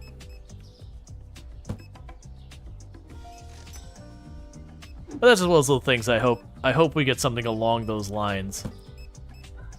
Because as the store gets bigger and bigger, it means you're just going to spend more and more time at the beginning and the end of your day just walking around checking shelves. Okay, so we need fancy peanut butter.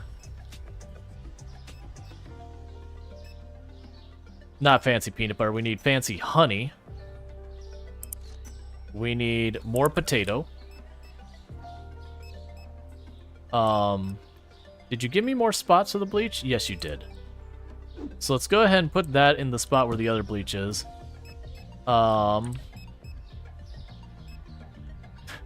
the half-empty boxes of everything is so obnoxious.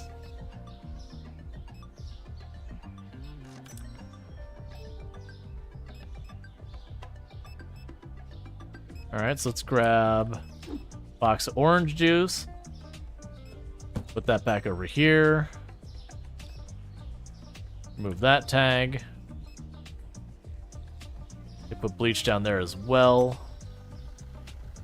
I have to rearrange where we're putting some of this bleach and stuff because it is getting a smidge annoying that it keeps getting all over the store. And the fact that I have so many of these where it's like a box of 2 toilet paper, a box of 2 toilet paper, a box of 2 toilet paper, a box of 3 toilet paper. Like, none of these boxes of toilet paper are full, but none of them are empty.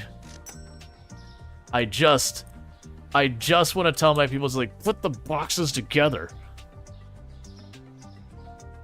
Okay, so we've got the rice, the dishwasher tablets, the oil, and the 4-pack. So here's the rice. Oh, that is a real steep price drop. The tablets, the oil, and I always cannot remember one.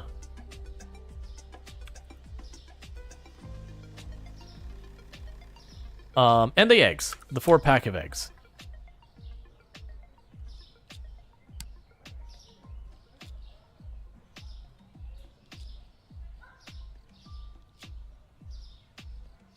Gonna bounce it to 3. Probably a bit overpriced, but that's fine.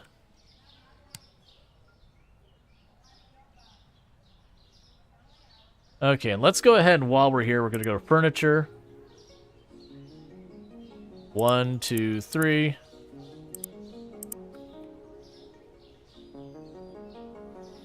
There's also the shelves sort of different type of products so you know where they go automatically. Yeah, no, that's the thing. They were more organized, but as the people, when there's a shelf full and they put stuff on it, and I've had to clean it up, it's gone out of whack. Like, I need to go through and do some tidying up. But anytime I over purchase something and they put it on different shelves, and then suddenly there's a lot of cleanup to do. It also doesn't help that as you get more licenses, like, oh, well, I got a new type of cereal and I gotta figure that out. But that's just something I gotta deal with. It's actually one of the reasons I got the extra shelves, is I do want to work on getting that sorted. So, like, for example, the cereal, you live there now.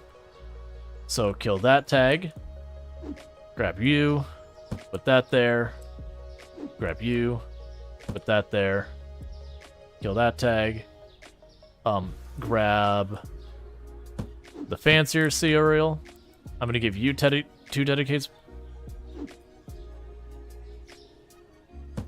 Oh, they're both mostly empty boxes, sure. Then we can go down here to this spot. I'm gonna try and just go about this where I'm gonna try and give more warehouse shelf space to an item, and then keep that kind of grouped up as best I can. Just because I'm running into the pain point where it's hard to manage the inventory because stuff keeps overflowing and then making it less organized. So like where I've got the pasta here, I think we'll keep the pasta there.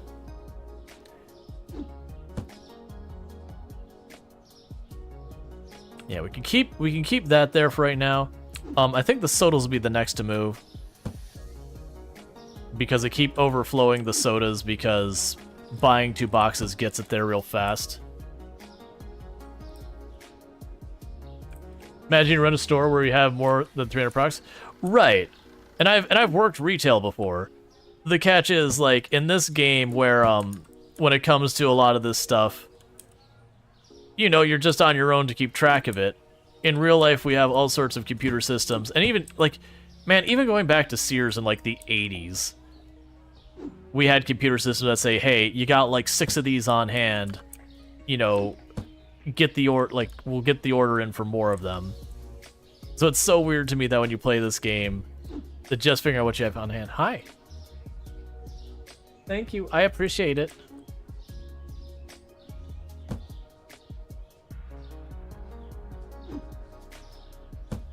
All right.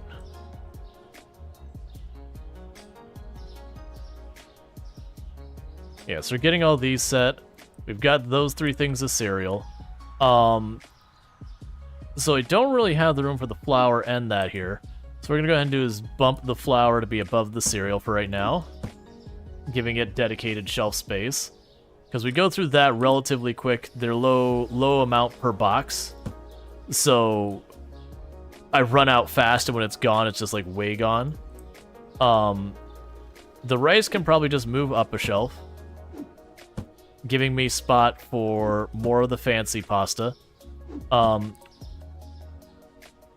Let's move the powdered sugar over there for right now.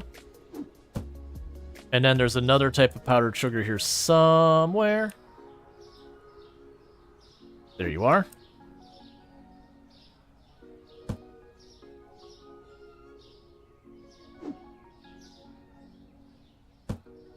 I can clear that tag.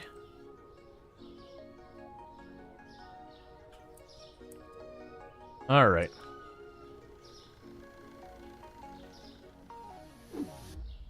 So the cheese we could stack up a lot, so I don't think it particularly needs... Honestly, this powdered sugar probably doesn't need 2 spots for it with how much I can stack them. Where's that? So we've got the milk. That I want to give it an extra shelf. The eggs will want to move someplace else. I'll deal with the eggs in a minute, because we got both the 4 and the 8 carton size. We've got the oil. That's actually not a bad place. So we can move... So grab the eggs. We're going to move those down here.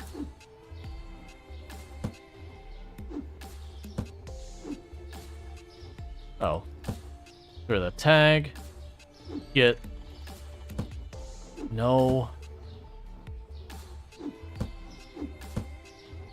we've got a spot there we can use for something. That toilet paper we will just shove up here for right now.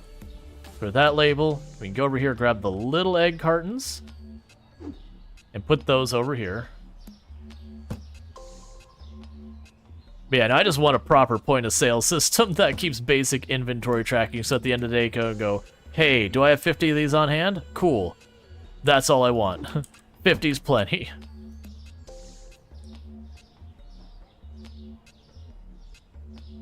Easier not, it makes you think how much we put on technology. Oh yeah. Like, don't get me wrong, but it's one of those things that, like, working without that, I probably don't need that to have 2 spaces either, but we can deal with that when we get there. So we've got the pasta, we got the flour on the art shelf, we've got all this sorted out. And eventually, at least for me, it's like a double... Yeah, no, don't get me wrong, you run into technology problems where things don't work the way they should, and yada yada. So I think I'm going to do is I'm going to move our hand soap up here. I'm gonna move toilet paper down there, because it's a big box, so it's easier to get at when it's on the lower shelf. Not even be like lifting that, because we'll put it... Honestly, I could probably put that up top there, too. The bleach will get 2 shelves right there. I probably have too many shelves for that. And I'm honestly perfectly okay with all of that being, like, the snack section. And this still being, like, cleaning stuff. Probably get rid of that spot there. Get these tablets over there. They probably need 2 spots, though. I probably just have way too many places for the toilet paper right now. Yeah, small ones probably don't need multiple locations, so that's probably fine. We can lower you down here. Clear that tag. Put the bleach over there. Clear this tag.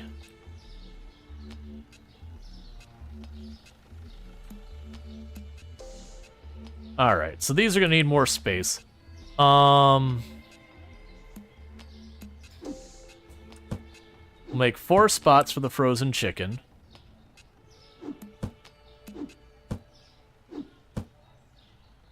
Honestly, the frozen pizza will take up that area. This will also be for the potatoes. The butter's just going to scooch right on over here, because you probably don't need more than 1 shelf for that. Okay, so that's looking a lot better. I'm probably missing some items that I'll find out as things go on. I kind of wish there was an item I could choose. I wish there was like an item I could be like, just tag this as a don't put it here spot. Like this is an off limits spot. Because if I could do that, then I could make sure all the extra junk goes onto this shelf. And then I could clean it all up. But, that's just not how the game works. Alright, so now I spent all the time doing that. So I do see we are low on powdered sugar. So let's get our powdered sugar. Yeah, I just want an inventory here of just, hey, suppose you're gonna have this amount. Like, if they ever ask, you know, add, like, theft and that to the game, sure, then I can worry about, oh, well, at the end of the day, like, occasionally double-checking going, hey, but does what my inventory say it's supposed to have match what I actually have? And that's a whole different animal. Alright. What else is looking... Oh, we got sodas up here.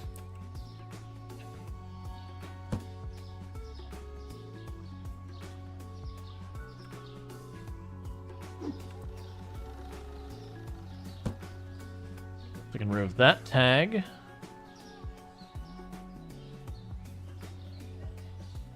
Yeah, that's just going to keep getting put up there. We can get the shampoo we're low on.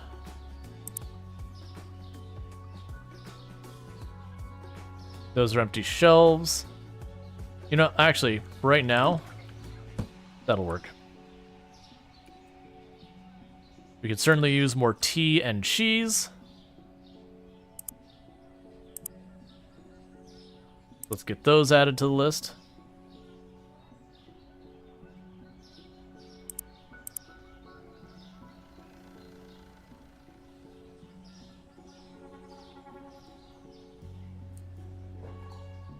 We can use some small carton eggs. Because this is going to be massively increasing our overall inventory, which means I'll have a lot more money just tied up on sitting on shelves. But it also means I'll have to do less of this, like, in the moment going, okay, what do I need more of? We can go ahead and get the fancy powdered sugar as well. Water we're very low on, so let's go ahead and grab water. But this should mean they shouldn't overflow nearly as often, not unless I just completely botch the inventory, which will mostly only happen if one of my, like, if my stock people are carrying boxes out to the floor and I look at the shelf and go, oh, it's at, like, it's low, and then buy 2, and then they come back. Where's the water? Why am I, there it is. Like, that's about the only way we'll run to that. Okay. And now is where I spend the next half hour trying to figure out where I put everything, because I grew accustomed to my old layout and now it's different. And so even though this layout is far cleaner and everything, it's not what it was 10 minutes ago. So my brain's gonna need a chance. Meanwhile, open up the store.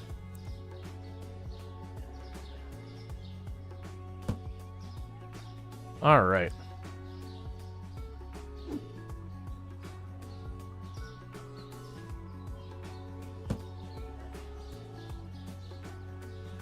So we need orange juice and apple juice.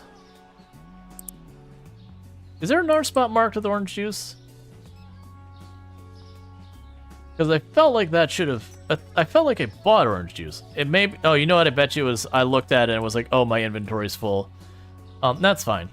So we need orange juice and apple juice. Where else can we fit some stuff on the shelf still?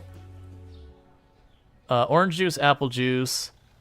We need the cola. And we can get the cheap cereal. Cola. The cheap cereal. And honestly, all the cereal. Let's go for the next cereal on the list. Okay, when I have like 230 bucks, we can buy that. So basically, we're giving ourselves a much larger buffer of inventory, so I don't have to sit there every morning and be like, okay, I need to buy 2 of these, need to buy 1 of those, buy 2 of those, buy these, 1 of these, like that kind of thing. I'll be able to be a little bit more in the, okay, you know, we still got a box left, whatever, we can skip that today.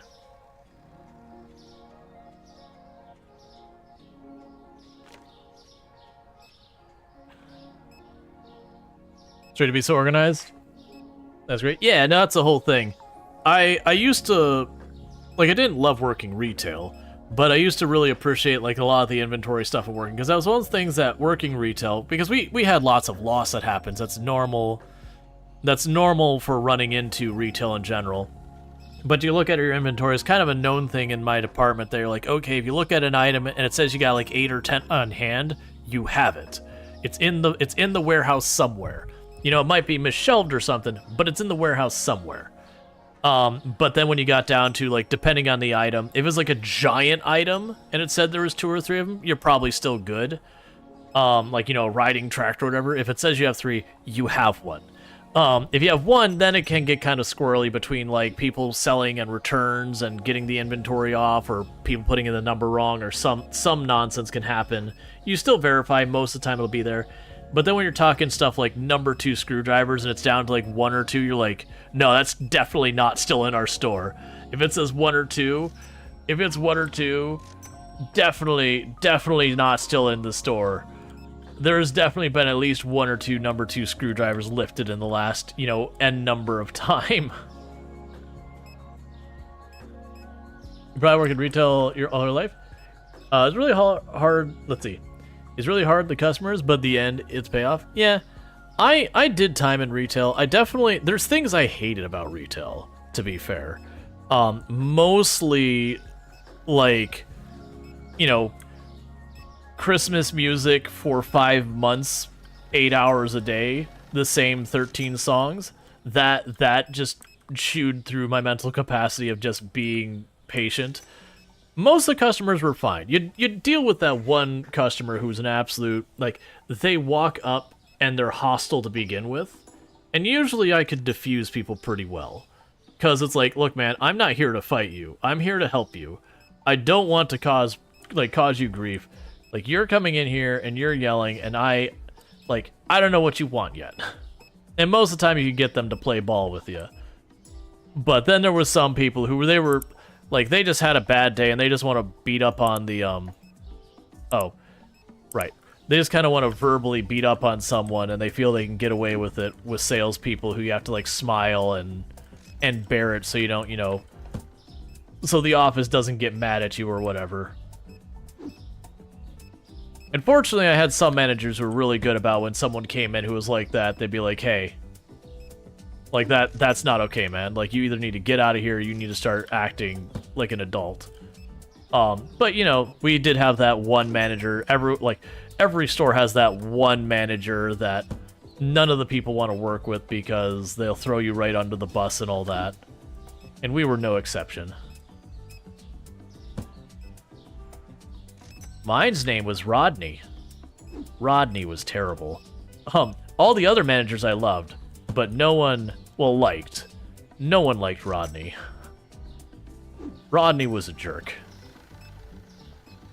And I don't mean that in Rodney was strict and therefore I don't strictly therefore like. If anything, he was the opposite.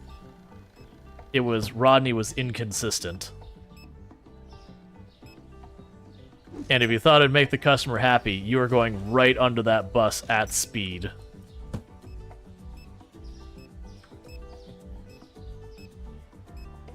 You're the one manager your team likes to point me at customers who require enhanced customer service. Yeah, just like a lot more hand-holding, a lot more like patience and all that. I was always good at that stuff. I'm not gonna say I liked dealing with that kind of stuff where I had to deal with someone who's just being a jerk from the moment they walked in the door, but I could manage it. A lot better than the rest of the people in my department. I had people in my department who you got me and it's like, alright, you're on your own, and then walk away. And it's like, you know what? Honestly, fair.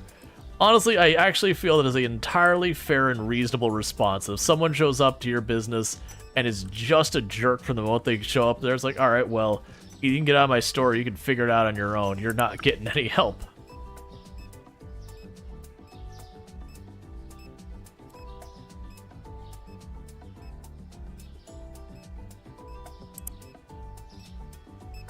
Alright, so we need... Oh, I'm gonna need another shelf for those tablets. That's not gonna be enough space. Alright. The ridiculously expensive dishwasher tablets. Oh, I'm just gonna need to order that. It's almost end of day. Your team works more proficiently with 90% of the customer base. Anything over or under you can take care of, like, that'd be productive? Yeah. Well, it's kind of one of those things that you do... Oh, they must have been dealing with that. You do have those people who are just difficult. That just, for whatever reason, they're difficult. And sometimes it's difficult, like, in not... They just need something that's a bit more specific, that's a little harder to, Alright. So, unfortunately... Yeah. Unless we've depleted the floor a lot, I got too many boxes. And that was what I was talking about there, where one of my employees was walking around with the box when I bought the extra. And that's how you get overflow. You also get overflow because it always takes the last box put on the shelf. So I have to do this whole thing. I have to put down the box, grab the box, pick up the box, put this on top. And sure, that's accurate for real life, but for key inputs, that's just really annoying in the game. Hey, Harry, how's it going? Whereas in reality, if I have a box that looks like that, and I have a box that looks like this, in real life when I'm working, do you know what's happening? This box is going in that box. And then I have one box. But the only way to do that in this game is to go to the shelf, unstack stuff off the shelf, and then stack it back up into one box, and then get rid of the extra box that way. Oh, that's not the right shelf. Stupid one item boxes.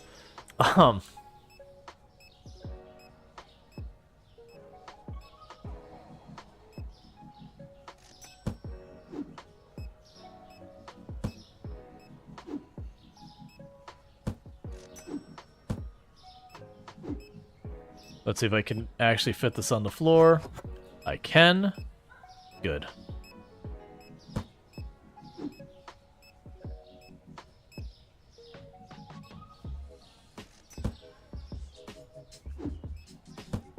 Yep, so I got too much pasta. I meant to get flour, but that's fine.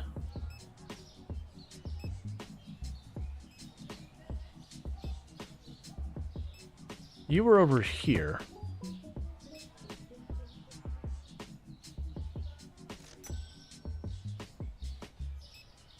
Okay, so... I need more toilet paper. I need more shampoo. I need more hand soap, realistically.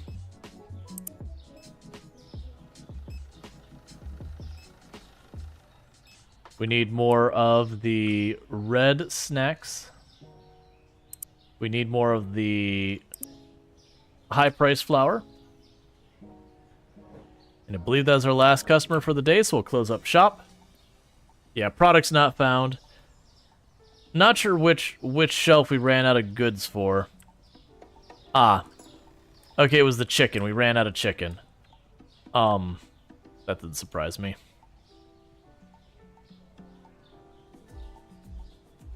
So I can buy that order.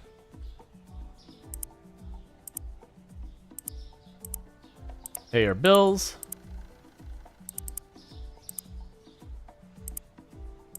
Go to our market, and that's, I wanted 2. Okay, that's fine, whatever. So I purchased that. We've already got that on the way. I'm going to need some more, I don't remember what that was actually. Tuna! We need more tuna.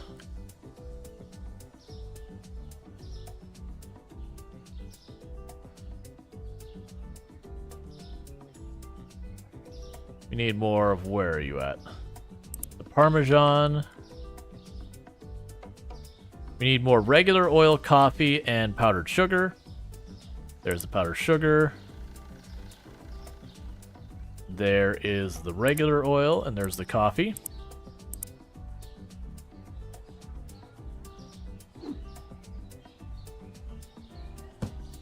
Okay.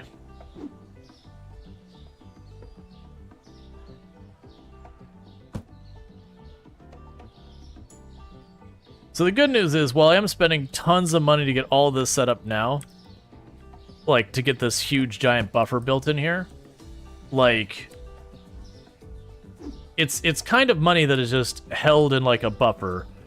It also makes me a little bit more resilient against price changes up and down. Like, when the price goes up, that means I get a better profit margin. When it's down, I actually get the choice that, like, or sorry, I should rephrase that. When it's up, I get a bit more profit in the stuff I've already bought, and if I'm not low, I do get the choice of saying, you know what, I'm not going to buy right now. Like, the price is high, I've got enough inventory that I could probably float a day or two before I have to actually go and buy. Alright.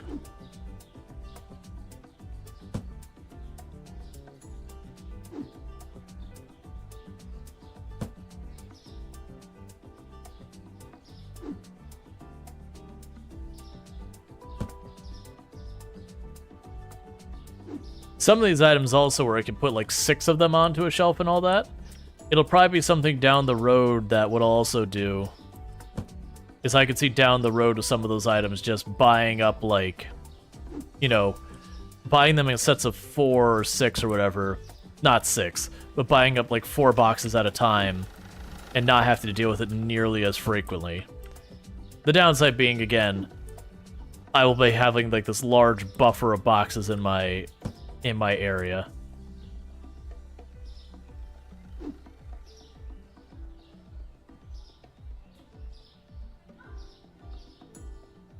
There you are. Okay, is there anything painfully low? Okay, so the olive oil is pretty low. Honestly, the coffee is still low. The milk is low, both types. So let's get those going. So this milk is low. That milk is low. Honestly, I could take... Well, we'll give that a minute because they might be on the floor dealing with it. So the olive oil is also low. And the coffee. Coffee and the olive oil. You're all doing relatively well. You're doing fine. The bleach is a bit low, but I don't really have extra shelf space allocated for it. I need more chicken and more potatoes, because they're horrifically shelf inefficient.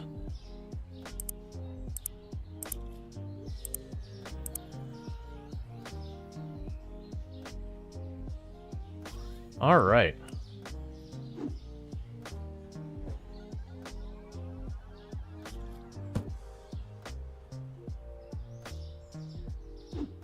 Considering you buy these and you'll have customers buy 2-3 bags of potatoes and you're like, please stop. One full section of my warehouse is dedicated to just that little bit, like, you bought right there. I can't reasonably accommodate you buying that volume. I'm gonna need you to do a little less business with me if you don't mind.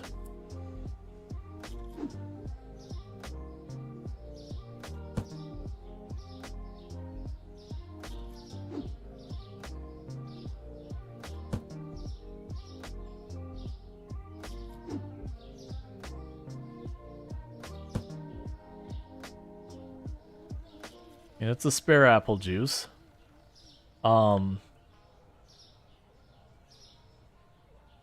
Just check to make sure Noah's standing over there. Trying to watch to make sure... Okay, so we can use more water. We can use more rice.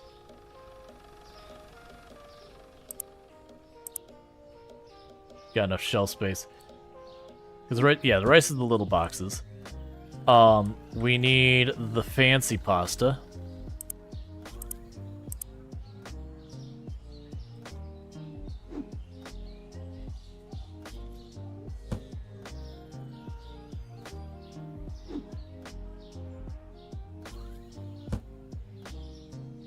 And honestly, we're at the point we can open up. The shelves are mostly stocked. It's the warehouse we're still stocking up, and that can happen at the same time. Like, they'll keep going out to the floor, taking stuff to the shelves to restock the customers, and I could just deal with topping off the warehouse.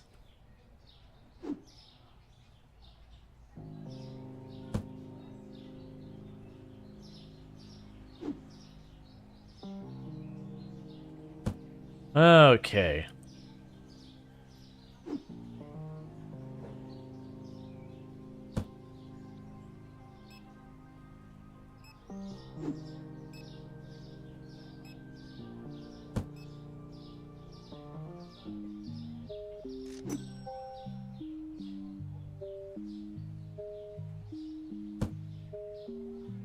We got the chicken up there.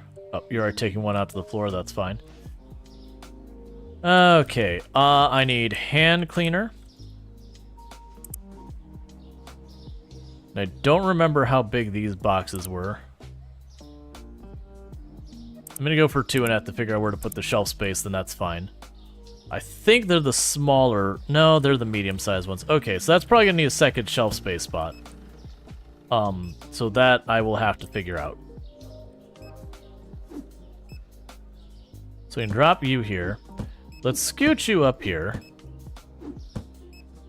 Let this start intruding on that shelf.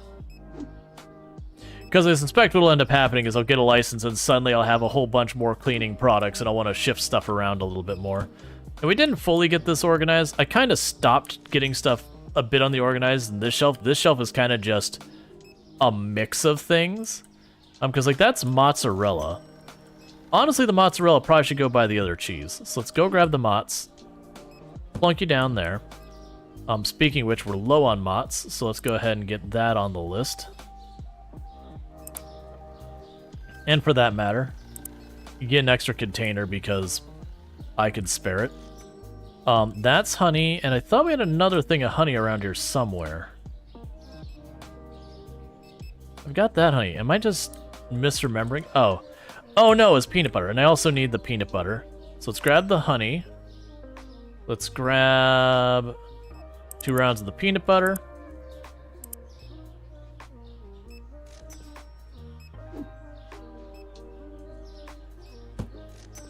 All right.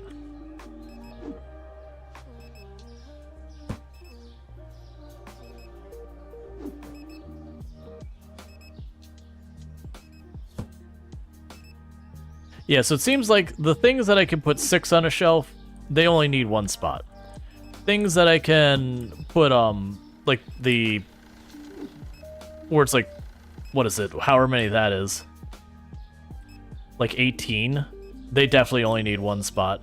The ones I can like put 2 on a shelf, they definitely need like 2 spots. And the thing that's like a shelf is a single box. I feel like almost all of those, you know, I might as well give them like 4 spots. You know, give or take. Because it doesn't seem like the game has extremely good consistency about like what items sell on any given day, which is fine. There's definitely some variance in what gets bought in a day. But generally, you do have items that are high traffic items that you know you're going to go through a lot, and then items that most of the time you have on your shelf because people expect it, but in any given week you might sell only a handful. Man, please tell me you're buying that out here. I need you to buy more of my cheap pasta. I need it out of my warehouse. It's taking up too much space. Oh wait, potatoes over here? Don't put these over here. Those go over there. Get these out of here.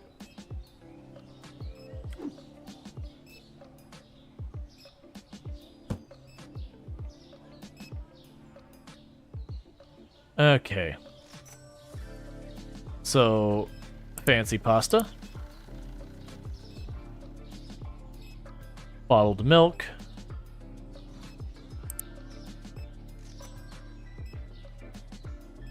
You don't go up there. I see you're full. Please tell me people are,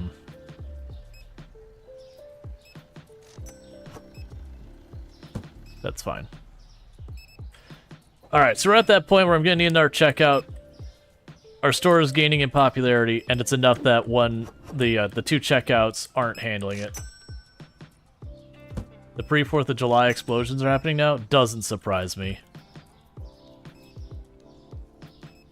It's always one of those things that get salty about is, like, for a full week and a half, people are just doing fireworks. You're like, look, man, that's not how 4th of July works. I get you want to celebrate, and that's fine. But also, there should be a limit on how much you're going to be doing of that, so that some people can, like, get some sleep and all that stuff.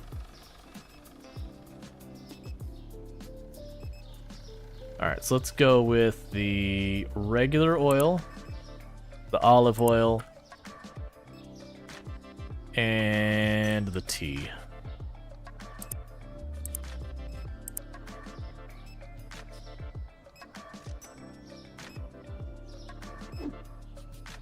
Like, that's the thing that comes up, like, every 4th of July when I'm streaming, is we had a whole big thing that we actually have a lot of veterans in my community and all that. And it was a whole thing. They're saying, hey, we understand you want to celebrate, and that's fine. Like, we ask you to be respectful, but, like, please, like, keep it to just the 4th of July itself. Like, do it then, because we can plan to, like, keep keep headsets and everything. Thank you for the follow. Welcome to stream. Like, we can keep, we can keep headsets on that night, plan to, like, not be in the area. Like, whatever we gotta do to, do what we gotta do so you can have your fun, and we can, not have to deal with reliving issues and all that. And all we ask is you keep it to the actual holiday. And every year we have people blasting stuff off like a week and a half ahead of time, and just like the whole time. It's been quiet this year, but I've also had the headset on and everything, so they could be popping off and I wouldn't hear them too much. But we also had, I think it was like a year or two ago, that we had the police show up like 4 or 5 times to just start citing people for violations in the neighborhood, just waiting for people to do it, to go after them for it, because it became such a big issue in the area that the police just really were like, look, the 4th of July, it's fine. We don't, like, this isn't a week-long celebration.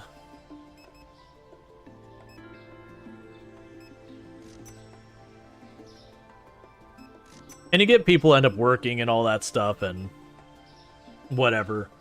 But there is, like, it's one thing if you go to, like, a park or whatever, and it's a public space, and they've got, permits and yada yada, that's fine. But just, like, on someone's neighborhood, disturbing everyone's sleep for a week and a half, and, all the poor animals just having a week of sounding like there's a war going on inside, having no ability to know what's going on, and yada yada yada. There's definitely a point where, like, alright, you're not being reasonable anymore. I got a packet of stuff that came with my dinner, and there we go, there's a rip spot. It's being courteous and kind to your neighbors and all that.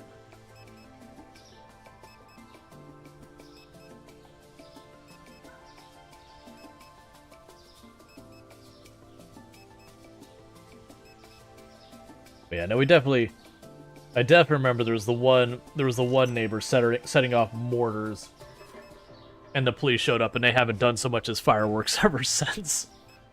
I'm willing to bet they got hit full force with that, but that was after we had many people like go by their house and be like, "Hey man, you need to calm that down. There's a line here, and we may not agree on where it's at, but I think we can all agree you've passed it."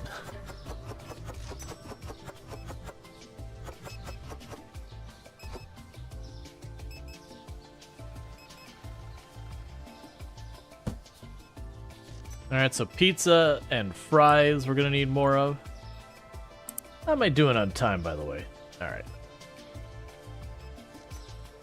So what I'll probably do is, in here just a couple minutes, we're gonna end up having the ad break, because for those who don't know, you have an ad, like, on Twitch, if you want to disable pre-roll ads, it means I have to run 3 minutes of ads per hour to make that happen. So that's the minimum amount of ads required to do that is what I run. So we're gonna have that ad break here in just a little bit. And then we'll put up a poll to see what we're playing for the rest of the stream. If we're, if we want to keep playing this, if we want to mix it up and do something else. I feel like I do want to kind of switch it up. We might go and revisit Go-Go Town. We might go and, Alright, so we're all good here. It sounds like they're done running the register. So we might continue what we had going on at Go-Go Town. Oh, what item did we run out of stock on? So the tea is up in price.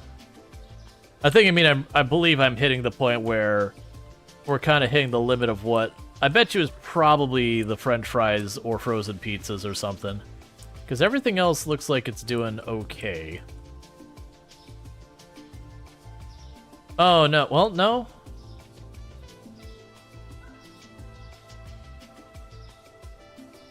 Oh, the regular flour.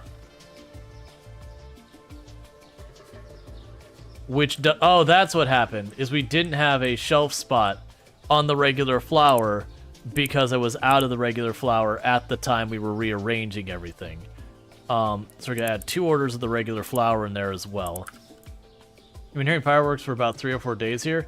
Yeah, and that's those things. It's like, I'm down for people being allowed to celebrate and all that, by all means. Granted, if I'm being honest, to me, fireworks, pretty mid. Like, I used to like them a lot when I was younger, but as I've gotten older, and I'm in an area that we get lots of fireworks all the time because theme parks and all that kind of stuff. So that certainly plays into the side where, I've been around them long enough that they don't hold much magic for me. And then all the side issues we've run into around here, again, from people just kind of being jerks about how they handled them, has kind of really spoiled my impression of them and all that. That's honestly, like, for a lot of the theme parks that still do fireworks, they've shown us stuff like the drone shows and all that, and those are amazing. And then you get to the fireworks shows, and like, what's a fireworks show? Oh, they're just gonna play music, and occasionally fireworks are gonna go off. It's like, oh, are they gonna do cool shapes? No. No, it's just gonna be regular fireworks. Oh. Well, that's kind of boring, isn't it? This is my sneak out of the park before everyone realizes the park's closing and the pile-on trying to get out of the park happens.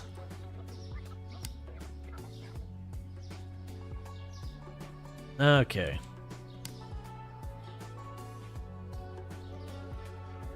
It's not all the same people, it's different people doing it different days. If you do it multiple nights. Yeah. For us where we're at, we have a couple of neighbors who have a tendency to do it, like, any chance they get an excuse to do it, they do it. And not really, like consistently. So, like, I know the one house 2 houses over, it was like, nope, there's some fireworks. I hear them. But yeah. So we have, like, the one neighbor who, every time there's an excuse for fireworks, they're gonna happen. And then, like, around New Year's and 4th of July, they will happen for at least 3 or 4 consistent days. And usually somewhere along the line, someone ends up calling the cops on them just because they finally get tired of it. That they're like, look, man.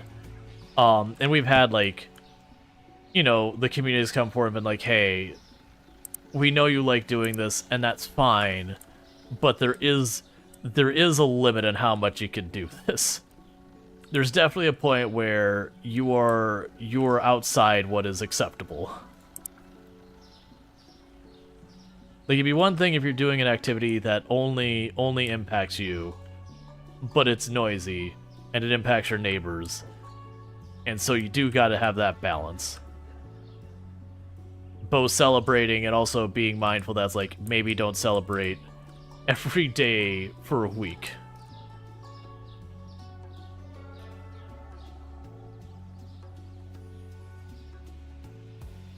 Like, it's a thing, it's usually a thing that happens every couple years that the city or the county will come out and be like, hey, like, here's the rules around the fireworks, we expect you to go. It's like, you're allowed to have them. You know, and they'll have limits saying, hey, these type of fireworks aren't allowed within the city limits and yada yada.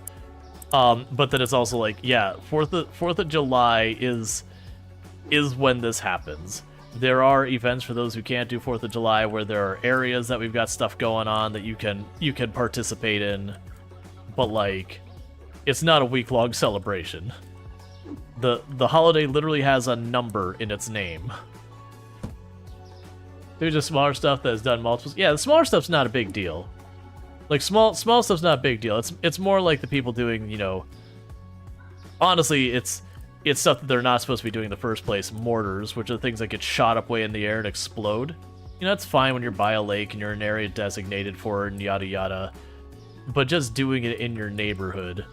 Sooner or later you have one of those not blow up and lands in someone's yard, and you go, okay, well, what do we do about that? Do we ring their doorbell and be like, hey, by the way, there's this not exploded thing in your backyard, so, like, be super careful?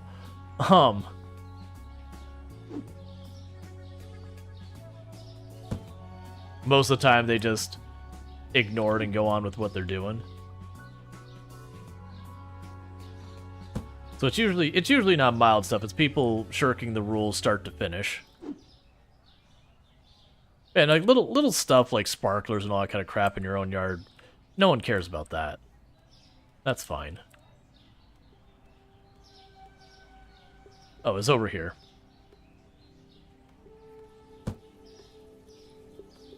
Alright, so I need the regular eggs.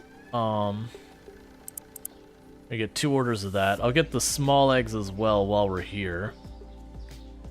Get 2 orders of that as well. We need more salt.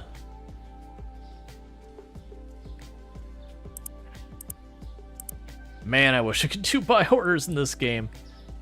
That's the other reason I'm also thinking, is like, I'm getting ready to, like, do the Switch kind of thing. It's like, okay, I'm actually getting kind of tired of just going in there and just having to walk around the warehouse and be like, what shelf's empty? Let me rebuy the same thing again and again. Like, it'd be fine. Like I said, I think the happy medium would be I could put in a purchase order. It says every day I want X number of this good. And that just means, like, for pretty much everything, you'd want at least 1 box of every item you sell showing up every single day. And you pay for it and do all that stuff. And then you can go, okay, well, I'm going to need a couple extra boxes or a couple fewer boxes or, like, whatever.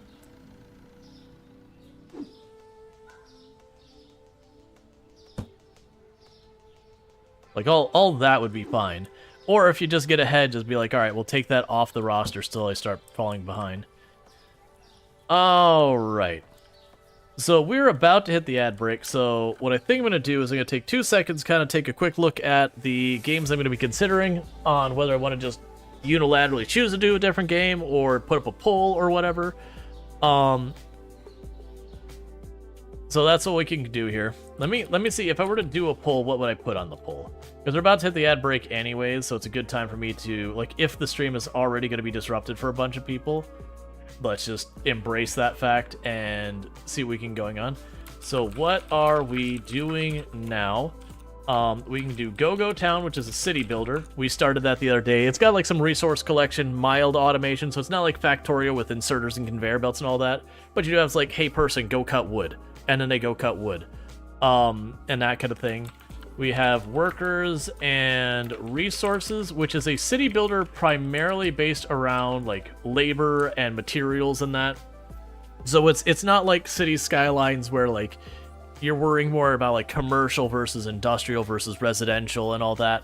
So much as going, oh, I have a place that is doing like chopping down trees and doing carpentry, which then ultimately results in the construction of houses. I haven't played that one before. Cities, Skylines too. Yeah, no, that's the same one, Cerise. That's workers and resources. It's very Russian themed. So if you think like Papers, Please, it kind of gives you that kind of a vibe. So we've got City Skylines 2 on there. I'll put Clothing Simulator on here as well. Clothing Store Simulator, because that just had an update. And is there one more I want to put on the list?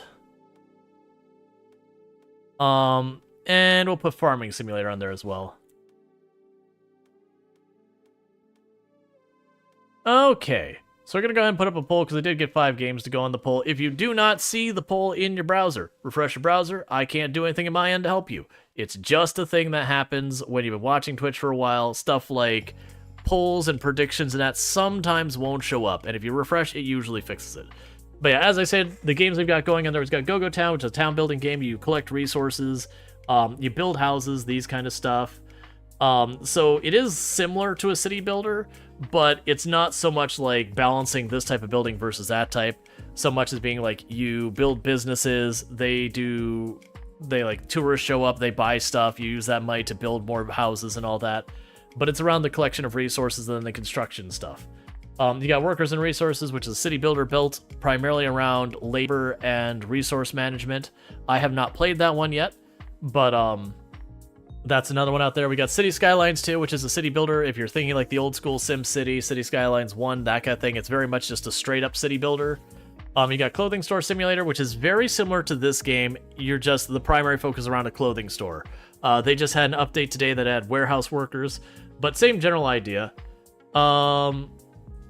Played Timberborn? I have played Timberborn many times on the channel. I am waiting till they have their next major update before I play again. But yeah, no, I played Timberborn 5 or 6 times. They've sponsored the channel, I think, 3 times. Really good game. And then Farming Simulator, it's got, basically it's a simulation game around farming where we've been doing the Survivor Man Challenge, which is where you start with $0, a chainsaw, and a dream, and you go from there.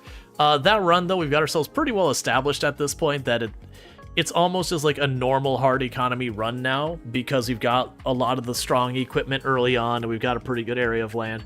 That's just kind of chill chatter time for, with like farming happening in the background. That's what that game ends up being. But you'll definitely want to participate in the poll if you want to weigh in on what's going on. Now, I do understand that some people are like, nah, I really only wanted to see Supermarket Simulator. That's fine. Honestly, if you were in that boat, you should be voting for Clothing Store Simulator. It's basically the same game. Clothing Store Simulator and Supermarket Simulator are very similar games. Like, very, very similar games. But yeah. I do wonder, people seem to receive Go-Go Town well.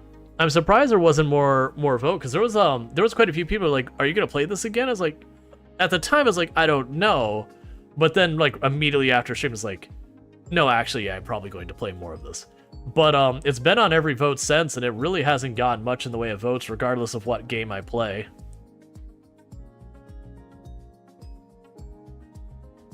To be fair, I do feel like its name doesn't do it much service. Like, I think the name is appropriate for what game it is.